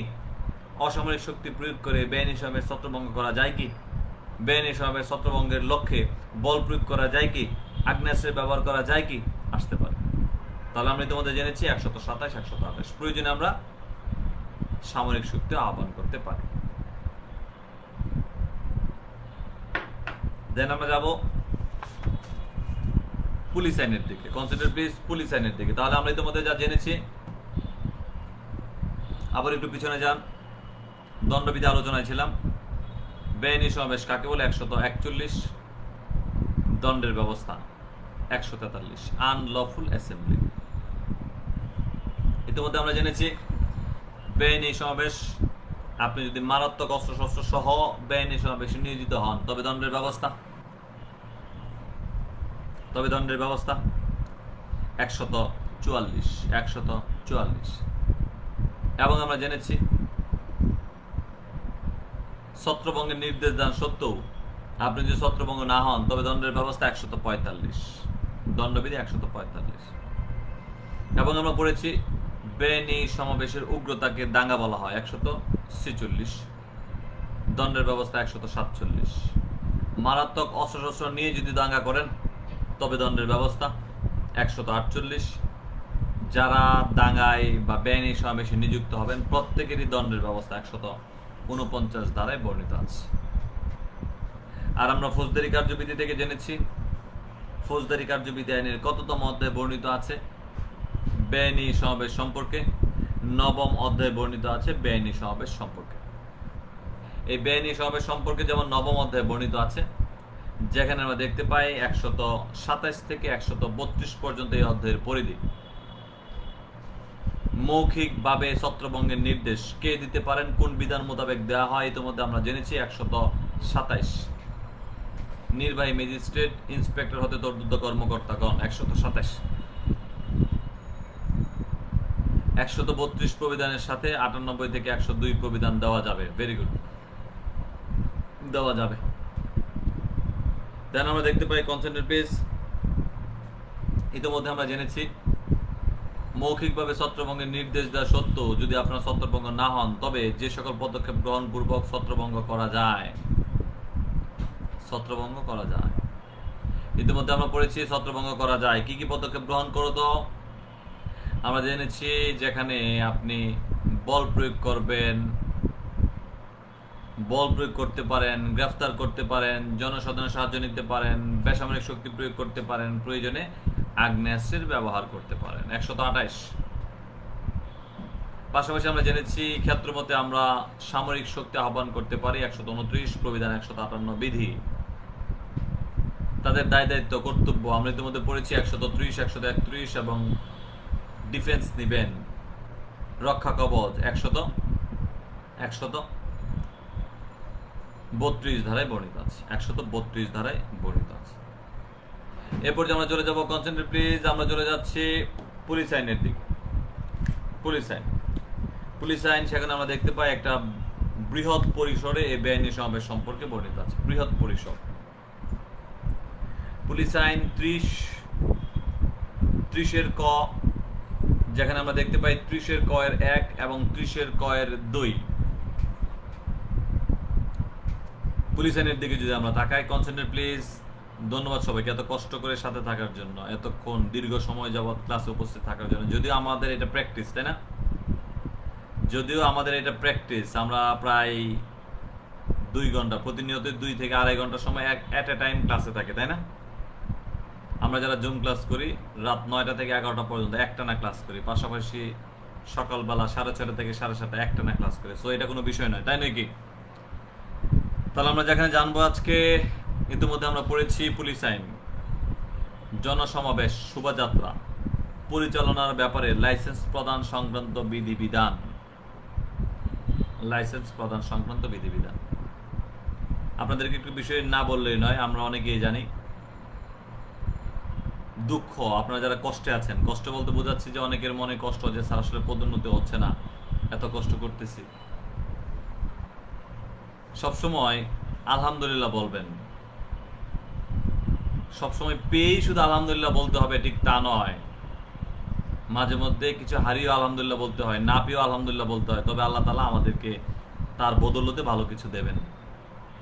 আল্লাহ একমাত্র উত্তম পরিকল্পনাকারী, আমার জন্য আপনার জন্য যেটা উত্তম সেটাই তিনি দিবেন। বিশ্বাস করি কিনা? Very good. যেটা আমি সবসময় বলি, মেনে নেওয়ার নামই জীবন, মনে নেওয়ার নাম জীবন নয়।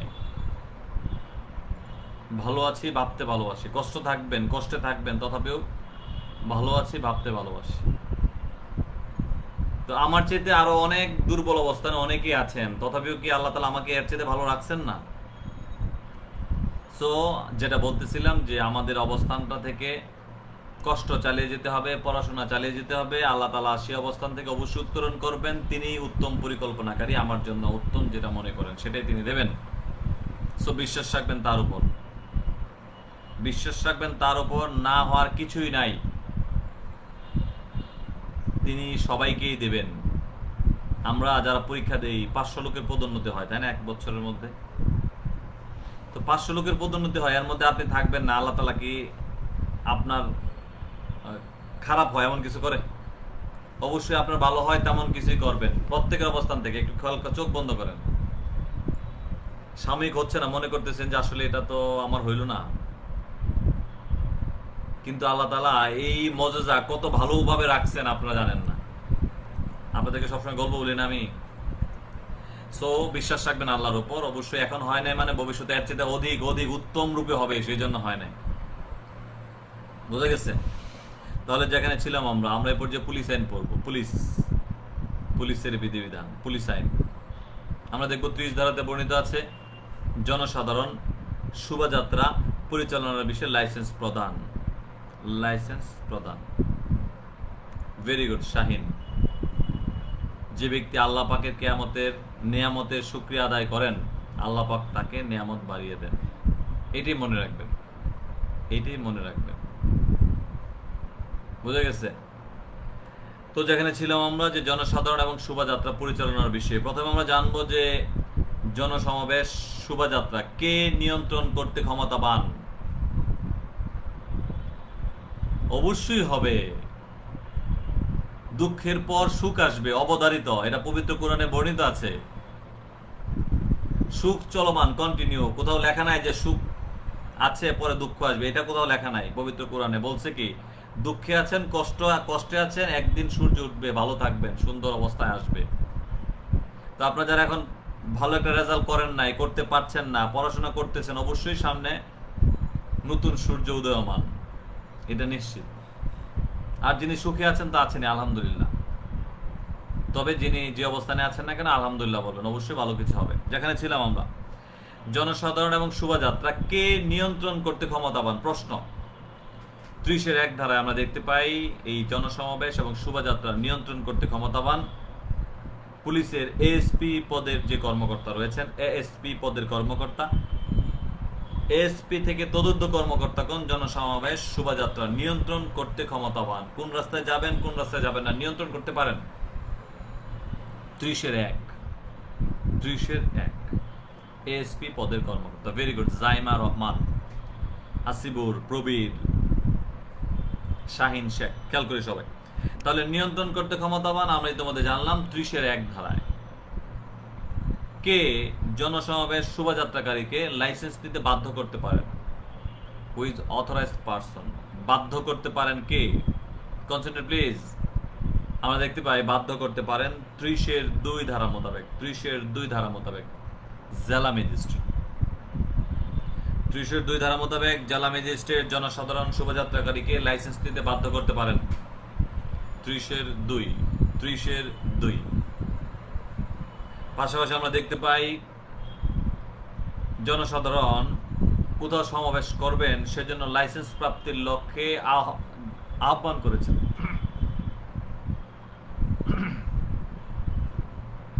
দরখাস্ত দিয়েছেন লাইসেন্স প্রদানের জন্য, লাইসেন্স প্রাপ্তির লক্ষ্যে। তবে সেই লাইসেন্স কে দিতে পারেন, কার নিকট দরখাস্ত আহ্বান করবেন? আমরা দেখতে পাই এই লাইসেন্স প্রদান করতে ক্ষমতাবান 30-3 ধারা মোতাবেক, 30-3 ধারা মোতাবেক পুলিশ সুপার, এসপি মহোদয়।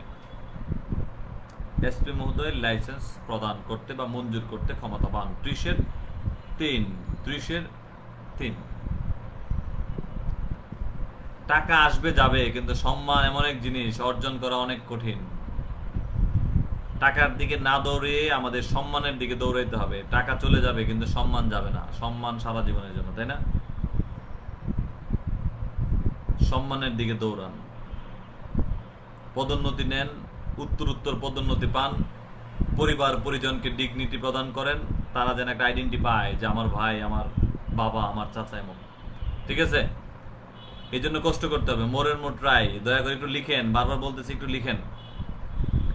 তাহলে যেখানে ছিলাম যে জনসাধারণের এই যে শোভাযাত্রা জনসমাবেশ নিয়ন্ত্রণ করতে ক্ষমতাবান এসপি পদের তদন্ত কর্মকর্তা 30-1। এসপি পদের কর্মকর্তা জনসমাবেশ নিয়ন্ত্রণ করতে ক্ষমতাবান। পাশাপাশি আমরা জেনেছি লাইসেন্স নিতে বাধ্য করতে পারেন জেলা ম্যাজিস্ট্রেট 30-2। লাইসেন্স মঞ্জুর করতে কে ক্ষমতাবান? Police super 30-3। পাশাপাশি এই যে লাইসেন্স মঞ্জুর করবেন, লাইসেন্স আপনারা হয়তো অনেকে জেনেছেন, অনেকে জানেন, লাইসেন্স যে মঞ্জুর করবেন এই মঞ্জুরকালীন সুনির্দিষ্ট শর্ত অবলম্বন করা, শর্ত দিয়ে থাকেন। বেআইনি সমাবেশ করতে পারবেন, তবে কিন্তু লাঠি সুটা নিয়ে বেআইনি সমাবেশে যাইতে পারবেন না। শুধুমাত্র সুনির্দিষ্ট স্থানের মধ্যেই সমাবেশ নিয়ন্ত্রণে রাখবেন, এর বাইরে যেতে পারবেন না।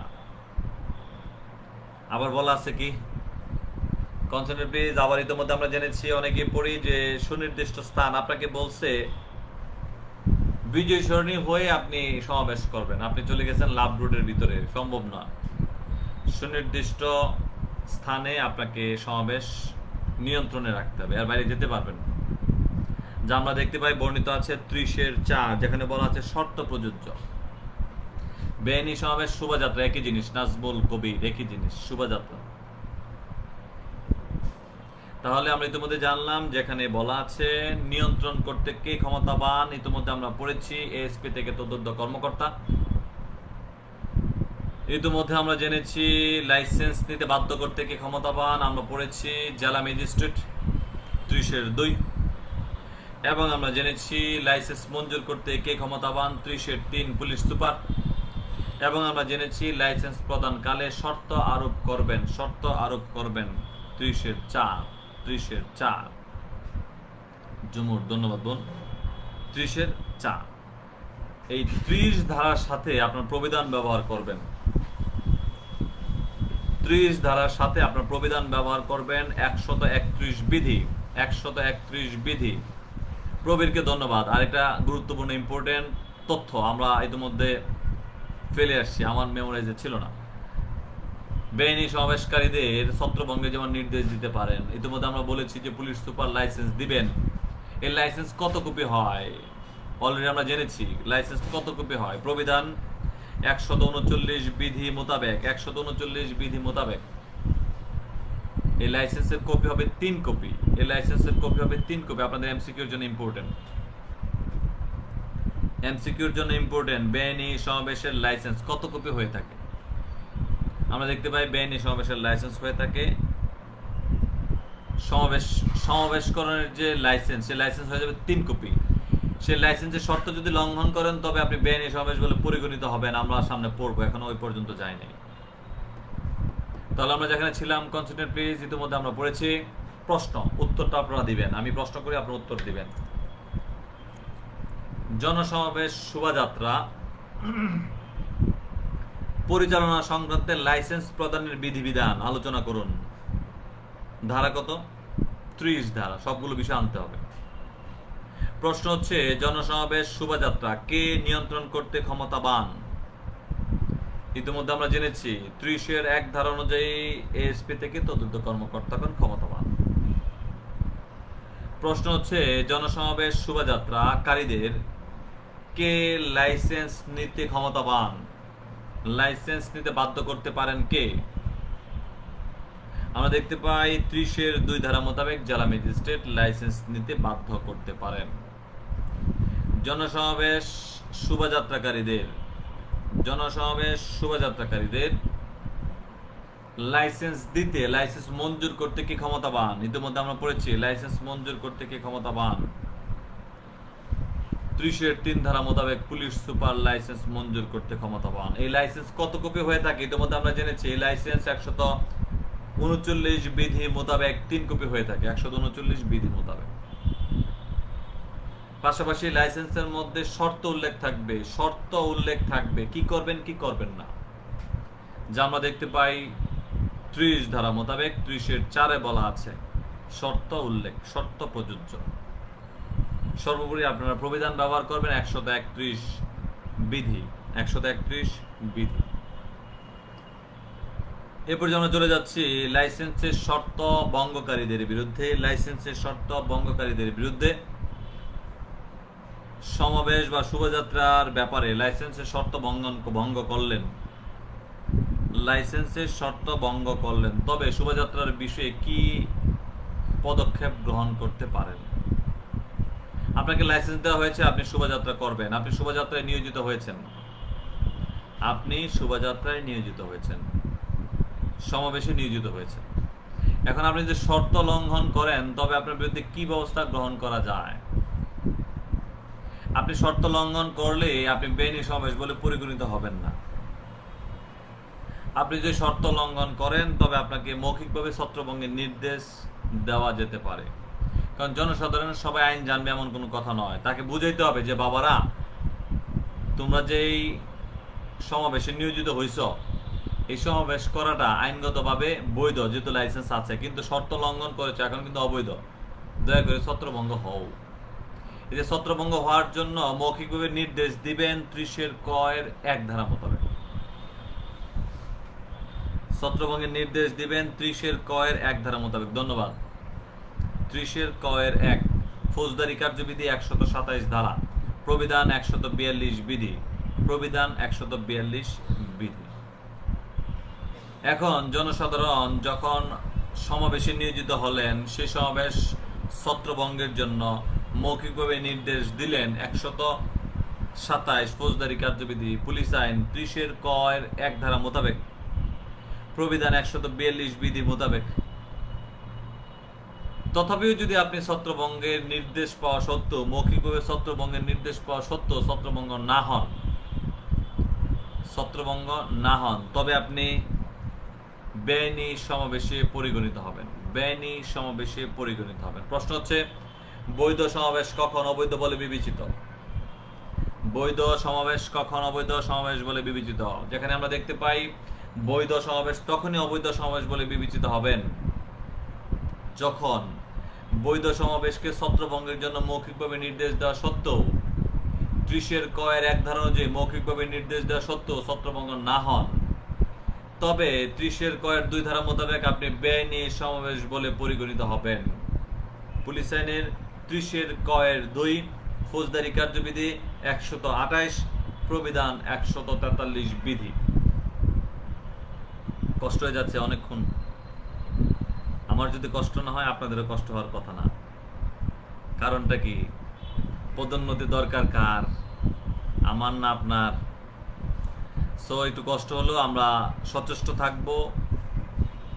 সবসময় আমি বলি আপনাদেরকে, কষ্ট বিনা সুখ লাভ হয় কি মহিতে? কষ্ট ছাড়া কি সুখ অর্জন করতে পারবেন। আর যদি শুয়ে শুয়ে সবকিছু পান তবে সেটার কোনো মূল্য নাই, তবে সেটার কোনো মূল্য নাই। সো কষ্ট করতে হবে, বিশ্বাস রাখতে হবে আল্লাহর উপর। দেওয়ার মালিক তিনি, একমাত্র তিনিই দিতে পারেন, একমাত্র তিনিই দিতে পারেন। তাহলে আমরা কি জানলাম? আমরা ইতিমধ্যে জানলাম যেখানে মৌখিকভাবে ছত্রভঙ্গের নির্দেশ দেওয়া সত্ত্বেও যদি ছত্রভঙ্গ না হন তবে বেআইনি সমাবেশ বলে পরিগণিত হবেন। 128 ফৌজদারি কার্যবিধি, পুলিশ আইন 30(2) প্রবিধান 143 বিধি, 143 বিধি। তাহলে আমরা মূলত জানলাম ফৌজদারি কার্যবিধি আইন, দণ্ডবিধি এবং পুলিশ আইন। ফৌজদারি কার্যবিধি আইন, দণ্ডবিধি এবং পুলিশ আইন, এই তিনটা বিষয় আমরা ইতিমধ্যে জেনেছি। তাহলে এখন প্রশ্ন, আমি একটু এলোমেলো প্রশ্ন করবো, আপনার উত্তর দিবেন। আরো কিন্তু আমাদের রয়ে গেছে প্রবিধান। প্রবিধান সম্পর্কে আমরা আলোকপাতে যাবো আর একটু পর। এখন আমরা একটু যতক্ষণ আমরা পড়লাম এই পড়াগুলো একটু রিভিশনে যাই, খেয়াল করি। দাঙ্গায় কেউ যদি অস্ত্রশস্ত্র নিয়ে দাঙ্গায় যুক্ত হন তবে দণ্ডের ব্যবস্থা। অস্ত্রশস্ত্র নিয়ে দাঙ্গায় যুক্ত হলে দণ্ডের ব্যবস্থা ইতিমধ্যে আমরা পড়েছি কত ধারায়? অস্ত্রশস্ত্র নিয়ে দাঙ্গায় যুক্ত হলে দণ্ডের ব্যবস্থা কত ধারায় বর্ণিত আছে? দণ্ড, ভেরি গুড, 148 ধারায় বর্ণিত আছে, 148 ধারায় বর্ণিত আছে।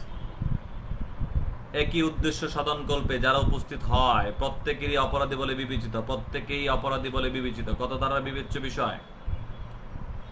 আমরা দেখতে পাই 149 ধারার বিবেচ্য বিষয়, 149 ধারার বিবেচ্য বিষয়, দণ্ডের ব্যবস্থা।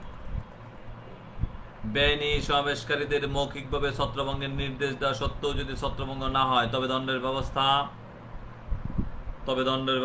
আমরা ইতিমধ্যে জেনেছি মৌখিকভাবে ছত্রভঙ্গের নির্দেশ দান সত্ত্বেও যদি ছত্রভঙ্গ না হন। 145, ভুল হয়েছে, 145। বেআইনি সমাবেশকারীদের মৌখিকভাবে ছত্রভঙ্গের নির্দেশ দান সত্ত্বেও ছত্রভঙ্গ না হওয়া, 145। আমি আবারও বলে রাখি, আপনারা যে সকল বিষয়ে দণ্ড নিয়ে ব্যস্ত, দণ্ডের দিকে এতটা গুরুত্ব না দিয়ে ধারার দিকে গুরুত্ব দেন, তবে আপনারা ভালো একটা রেজাল্ট করতে পারবেন। বেআইনি সমাবেশ কাকে বলে? কয়জন ব্যক্তি কয়টা কার্য করলে বেআইনি সমাবেশ হবে? বেআইনি সমাবেশ কতজন ব্যক্তি কয়টা কার্য করলে বেআইনি সমাবেশ বলে পরিগণিত? আমরা ইতিমধ্যে পড়েছি বেআইনি সমাবেশ কয়জন ব্যক্তি? ব্যক্তি হচ্ছে 5 বা ততোধিক, কাজ হচ্ছে 5টা, 141 ধারা, 141 ধারা।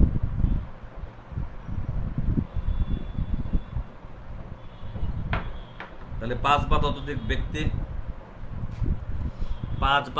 ব্যক্তি 5টি কার্য করলে 141 ধারা অনুযায়ী বেআইনি সমাবেশ বলে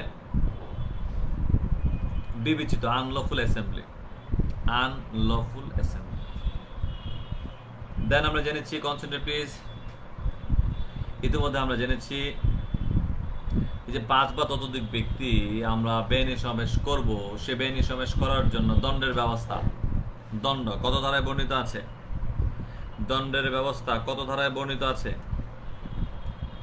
আমরা দেখতে পাই দণ্ডের ব্যবস্থা বর্ণিত আছে 143 ধারায় দণ্ডের ব্যবস্থা বর্ণিত আছে, 143। প্রশ্ন হচ্ছে, বেআইনি সমাবেশ যখন চলমান তাদেরকে কয়টা পদক্ষেপ গ্রহণ করে ছত্রভঙ্গ করা যায়? বেআইনি সমাবেশকারীদের কয়টা পদক্ষেপ গ্রহণ করে ছত্রভঙ্গ করা যায়?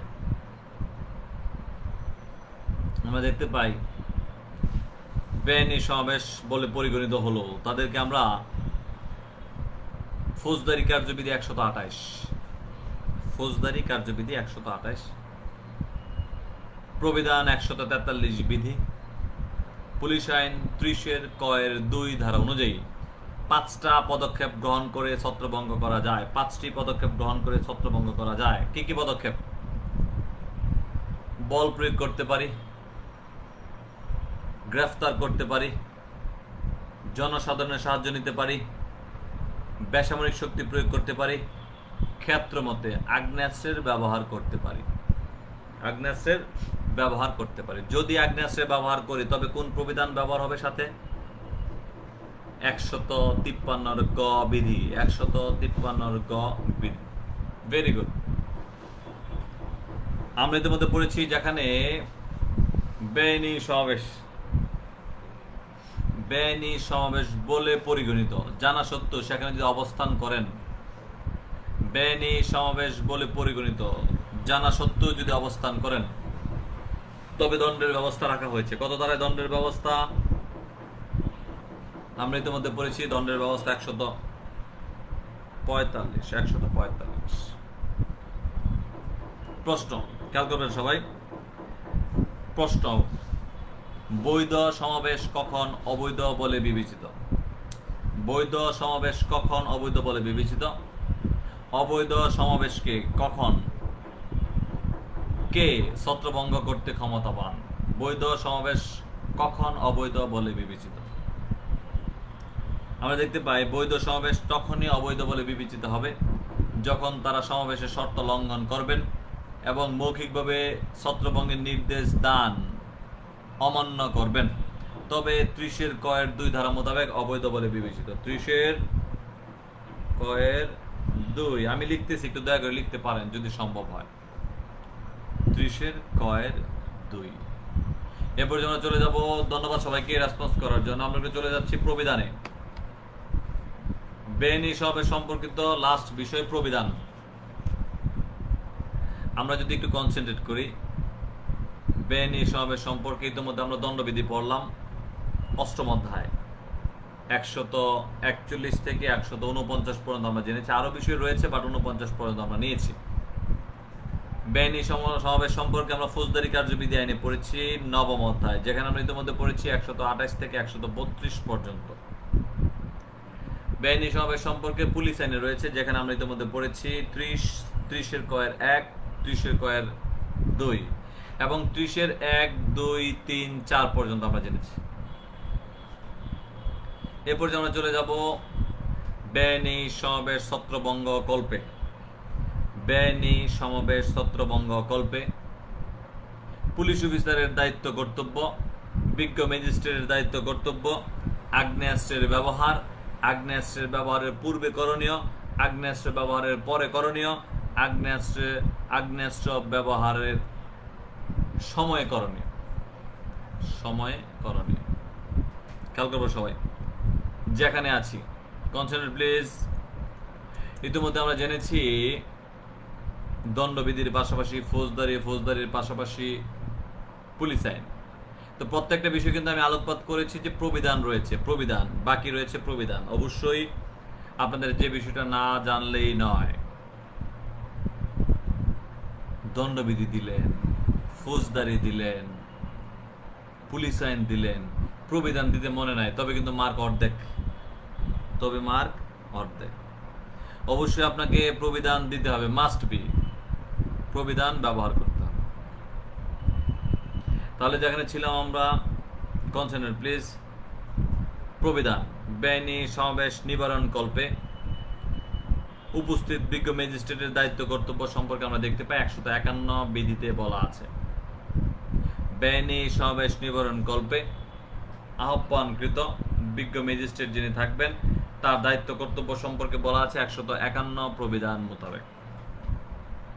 151 কি বলা আছে? 151 মধ্যে উদ্ভূত পরিস্থিতি নিয়ন্ত্রণ করা, পুলিশের কাজে হয়তো হস্তক্ষেপ না করা, প্রয়োজনে গুলির আদেশ দেওয়া, গুলি আক্রমণ না করা পর্যন্ত গুলির নির্দেশ না দেওয়া, ছত্রভঙ্গ হওয়া মাত্রই গুলি চালানোর আদেশ বন্ধ করা।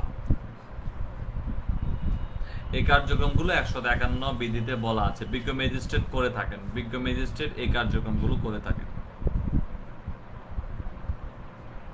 বিজ্ঞ ম্যাজিস্ট্রেট 151 প্রবিধান মোতাবেক বেআইনি সমাবেশ নিবারণ কল্পে উল্লেখিত কার্যক্রম করে থাকেন। এরপর আমরা চলে যাচ্ছি বেআইনি সমাবেশ নিবারণ কল্পে সশস্ত্র দলের সাথে থাকা পুলিশ অধিনায়কের কর্তব্য সম্পর্কে কোথায় বর্ণিত আছে আমরা দেখতে পাই পুলিশ অধিনায়কের কর্তব্য সম্পর্কে বর্ণিত আছে 152 প্রবিধান। 152 প্রবিধান।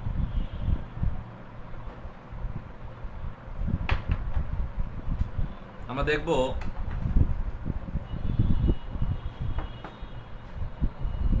এই যে 152 প্রবিধান, পুলিশ অধিনায়ক কি করবেন, বেআইনি সমাবেশ নিবারণ করবে, পুলিশ অধিনায়কের কি কাজ আছে। আমরা এই পুলিশ অধিনায়কের কাজের ক্ষেত্রে প্রথমে দেখতে পাই একটু নিজেকে একটা বেআইনি সমাবেশের ঘটনাস্থলে দাঁড় করাই। তবে আমরা দেখতে পাবো আমি এজ এ অধিনায়ক হিসাবে, as a sub inspector, as a inspector হিসাবে কি করতে পারি। অধিনায়ক অবশ্যই আমাকে ফুল রায়ট গিয়ারের যে ব্যবস্থা আগে সেগুলো পরিধান করতে হবে। অফিসার ফোর্স যারা আছেন তাকে ব্রিফিং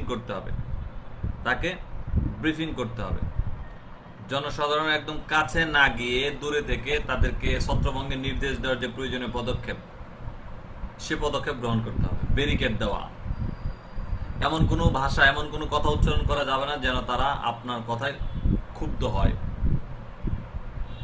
উত্তেজিত অবস্থা বিরাজমান করে। তাহলে আমরা দেখতে পাই, কনসেন্ট্রেট প্লিজ, ইতিমধ্যে আমি বলেছি বেআইনি সমাবেশ নিবারণ কল্পে বিজ্ঞ ম্যাজিস্ট্রেটের করণীয় সম্পর্কে আমরা জানলাম 151। পুলিশ অধিনায়কের করণীয় সম্পর্কে আমরা ইতিমধ্যে চলমান 152। প্রথমে আমরা জানলাম কি করবেন, তিনি কি করবেন, যে পুলিশ দলকে একত্রে রাখার ব্যবস্থা করবেন, তাদেরকে ব্রিফিং করবেন, helmet, leg guard, bullet proof jacket যেগুলো আছে পরিধান করার জন্য আহ্বান করবেন, তাদেরকে কোনোভাবেই যেন উত্তেজিত না হয় তেমন পরিস্থিতি ক্রিয়েট করা, নিজের জানমালের প্রতি খেয়াল রাখা, পাশাপাশি সর্বশেষ বিষয় হচ্ছে সর্বদা সেফটি ফার্স্ট, নিজের সেফটির দিকে খেয়াল রাখা, যা আমরা দেখতে পাই 152 প্রবিধানে বলা আছে। পুলিশ ইনচার্জের করণীয় একটু লিখে রাখতে পারেন, বিজ্ঞ ম্যাজিস্ট্রেটের করণীয় 151, পুলিশ অধিনায়কের কর্তব্য 152 বিধি। 152 বিধি। আমরা এবারে চলে যাব, বলেছিলাম 128 ফৌজদারি কার্যবিধি, বলেছিলাম পুলিশ আইন 30/2 এবং বলেছিলাম প্রবিধান 143 বিধি, যেখানে বলা আছে আগ্নেয়াস্ত্রের ব্যবহার করো তো আমরা ছত্রভঙ্গ করতে পারি। আগ্নেয়াস্ত্রের ব্যবহার, পুলিশ কখন আগ্নেয়াস্ত্রের ব্যবহার করতে পারেন, কোন কোন ক্ষেত্রে আগ্নেয়াস্ত্রের ব্যবহার করতে পারেন। Concentrate please. পুলিশ আগ্নেয়াস্ত্রের ব্যবহার করতে পারেন 3টা ক্ষেত্রে।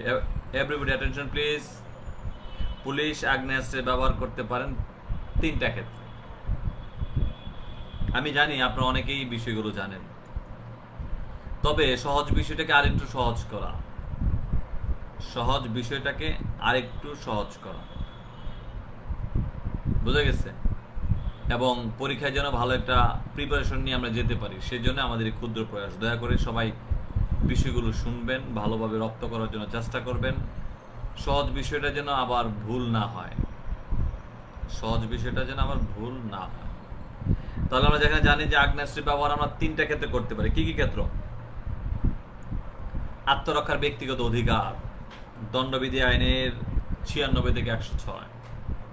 দণ্ডবিধি আইনের 96 থেকে 106 আত্মরক্ষার ব্যক্তিগত অধিকার। বেআইনি সমাবেশ ছত্রভঙ্গ, যেখানে আমরা ইতিমধ্যে পড়েছি ফৌজদারি কার্যবিধি আইনের 127, 128, যেখানে আমরা পড়েছি গ্রেফতার কার্যকরী করার ক্ষেত্রে ফৌজদারি কার্যবিধি আইনের 46/3। তাহলে আমরা মূলত বিবেচ্য যে বিষয় আগ্নেয়াস্ত্রের ব্যবহার করণের জন্য, আপনি আগ্নেয়াস্ত্রের প্রথম ক্ষেত্র হচ্ছে আত্মরক্ষার ব্যক্তিগত অধিকার 96 থেকে 106, যা আমরা দেখতে পাই 153 খতে বলা আছে। 153 খ।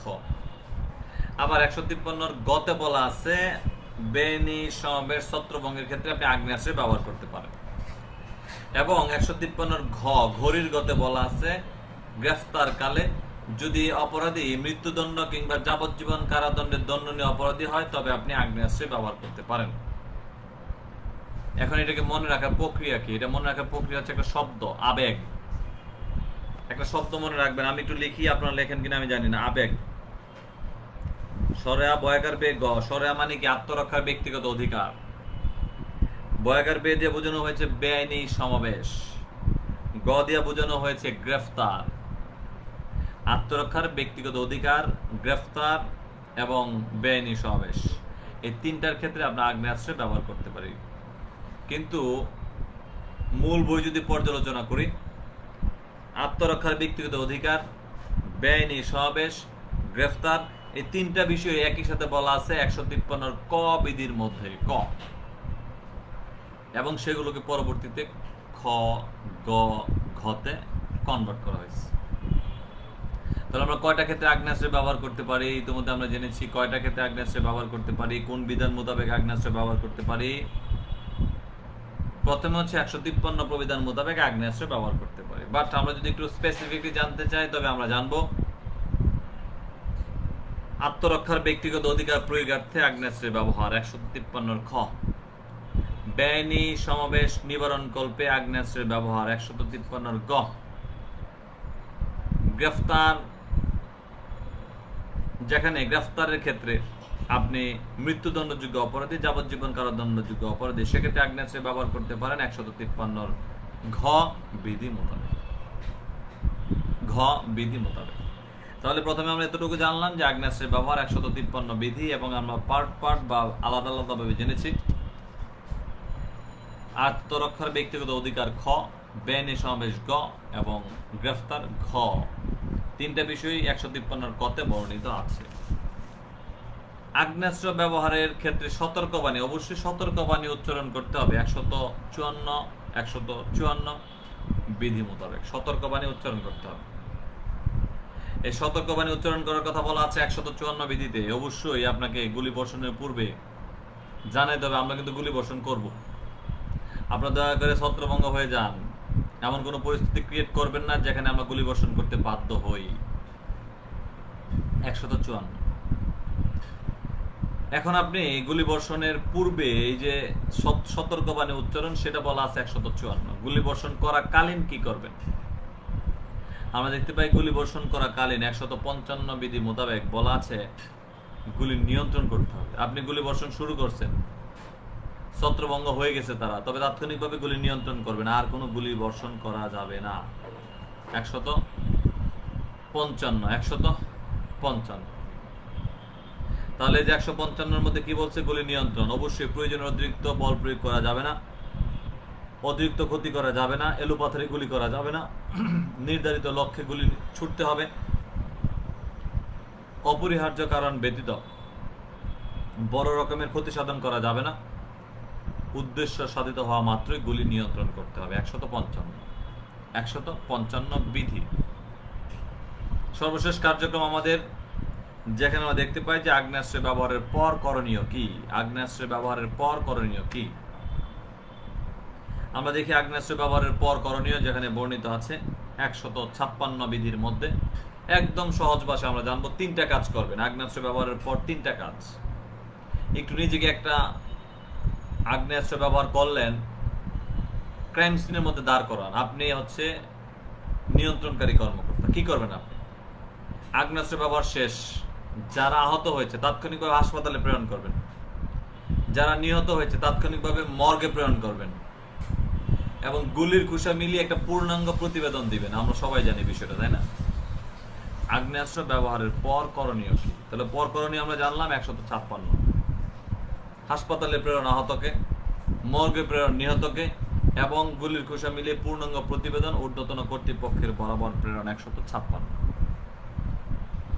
ইতিমধ্যে আমি বলেছি আপনাদেরকে, আগ্নেয়াস্ত্র ব্যবহার করছেন, আগ্নেয়াস্ত্র ব্যবহার করেছেন।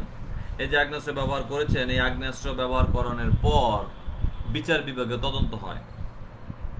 আগ্নেয়াস্ত্র ব্যবহারের বিষয়ে আপনি বিভাগীয় তদন্ত হবে, যা আমরা দেখতে পাই 157 প্রবিধান মোতাবেক। বিভাগীয় তদন্ত 157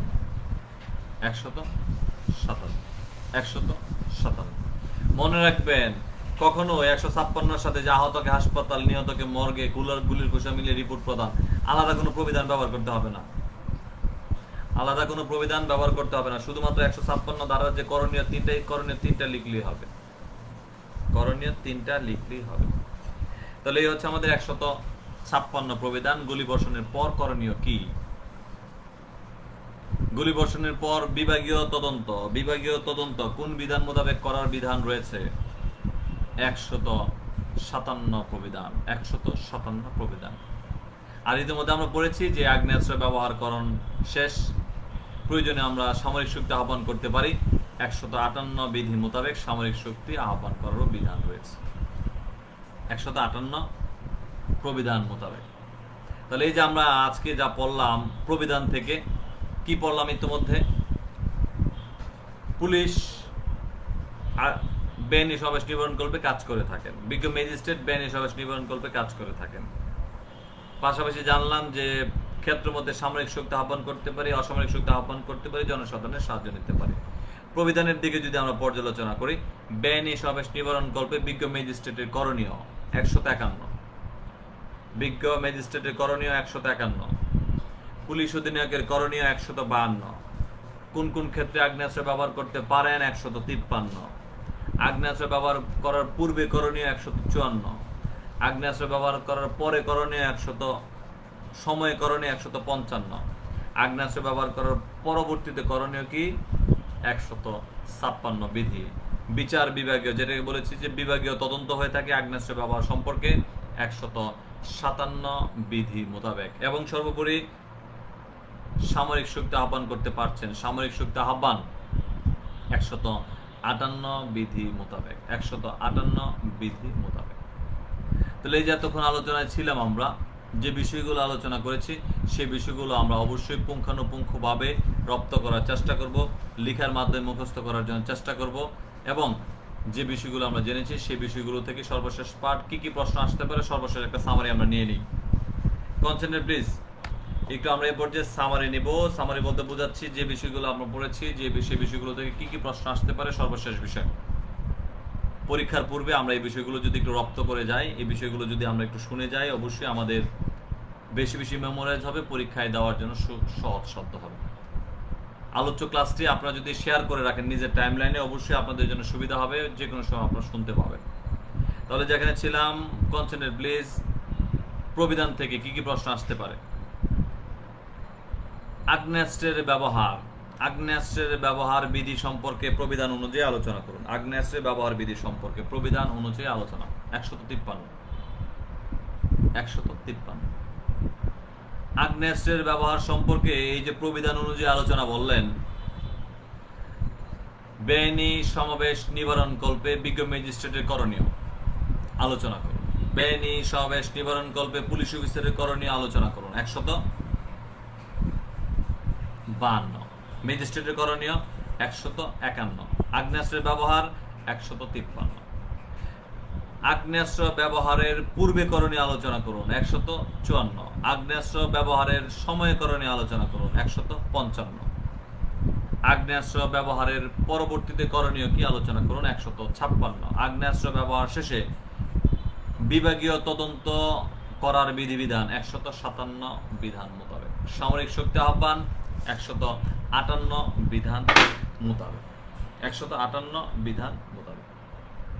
দেন আমরা দেখতে পাবো, কনসেন্ট্রেট প্লিজ, 158। এরপরে আমরা চলে যাচ্ছি পুলিশ আইন।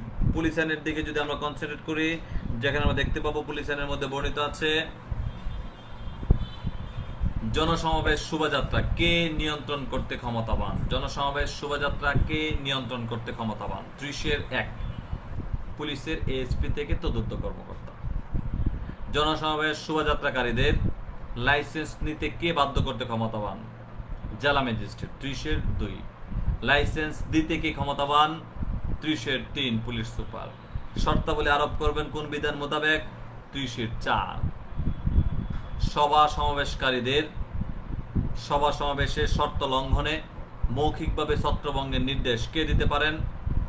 30-1 ধারা মোতাবেক, যেখানে আমরা ইতিমধ্যে পড়েছি নির্বাহী ম্যাজিস্ট্রেট এবং ইন্সপেক্টর পদের তদন্ত কর্মকর্তা। 30-1 মৌখিকভাবে ছত্রভঙ্গের নির্দেশ দেওয়া সত্ত্বেও ছত্রভঙ্গ না হলে প্রয়োজনীয় পদক্ষেপ গ্রহণপূর্বক ছত্রভঙ্গের নির্দেশ বিধিবিধান 128 ফৌজদারি কার্যবিধি পুলিশ আইন 30-2। যেখানে আমরা ইতিমধ্যে পড়েছি বেআইনি সমাবেশ কাকে বলে। বেআইনি সমাবেশ কাকে বলে? 141, 5 বা ততোধিক ব্যক্তি যদি সরকারি কর্মচারীকে বল প্রয়োগ করে, ভয়ভীতি প্রদর্শন করে, আইনগত কাজে বাধা প্রদান করে, কোনো স্থানে বেআইনিভাবে প্রবেশ করা, অনিষ্টকর কার্য করে, কোনো ব্যক্তির সম্পত্তি অধিকার থেকে বঞ্চিত করে, কোনো ব্যক্তিকে তার মৌলিক অধিকার থেকে বঞ্চিত করে, তবে বেআইনি সমাবেশ বলে পরিগণিত। আনলফুল অ্যাসেম্বলি 143, দণ্ডের বিধান 143, সংজ্ঞা 141। অস্ত্রশস্ত্র নিয়ে যদি বেআইনি সমাবেশে নিয়োজিত হন তবে দণ্ডের ব্যবস্থা 144। নির্দেশ দান সত্য যদি ছত্রভঙ্গ না হয় তবে দণ্ডের ব্যবস্থা 145। বেআইনি সমাবেশের উগ্রতাকে কি বলা হয়? দাঙ্গা বলা হয় 146। দণ্ডের ব্যবস্থা 147। আগ্নেয়াস্ত্র নিয়ে যদি দাঙ্গা করেন তবে দণ্ডের ব্যবস্থা 148। প্রত্যেকে অপরাধী হবেন 149। ইতিমধ্যে আমরা দণ্ডবিধি জেনেছি, ফৌজদারি জেনেছি, পুলিশ আইন জেনেছি এবং আমরা জেনেছি প্রবিধান। আল্লাহ যেন আমাদেরকে প্রত্যেকটা বিষয় পুঙ্খানুপুঙ্খভাবে আয়ত্তে রাখার মতো, আয়ত্ত করার মতো তৌফিক দান করেন। আবারও একই কথা বলি, অবশ্যই প্রত্যেকের অবস্থান থেকে ভালো কাজ করার জন্য, মনটাকে পরিশুদ্ধ করার জন্য, আর অবশ্যই চাইবেন আল্লাহর কাছে, তিনিই সবকিছু দেওয়ার মালিক। আমার ভালো আমার মন্দ সবকিছু তিনিই করবেন।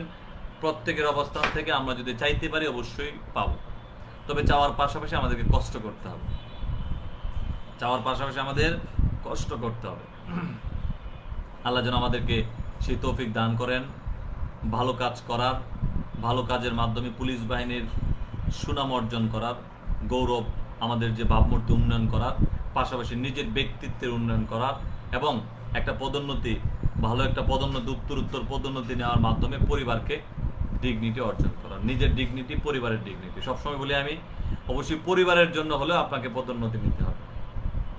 আল্লাহ যেন আমাদেরকে সেই পদোন্নতি নেওয়ার মতো তৌফিক দান করেন, ভালো একটা অবস্থানে দাঁড়ানোর মতো তৌফিক দান করেন, ভালো কাজ করার জন্য তৌফিক দান করেন। ভালো থাকেন সবাই।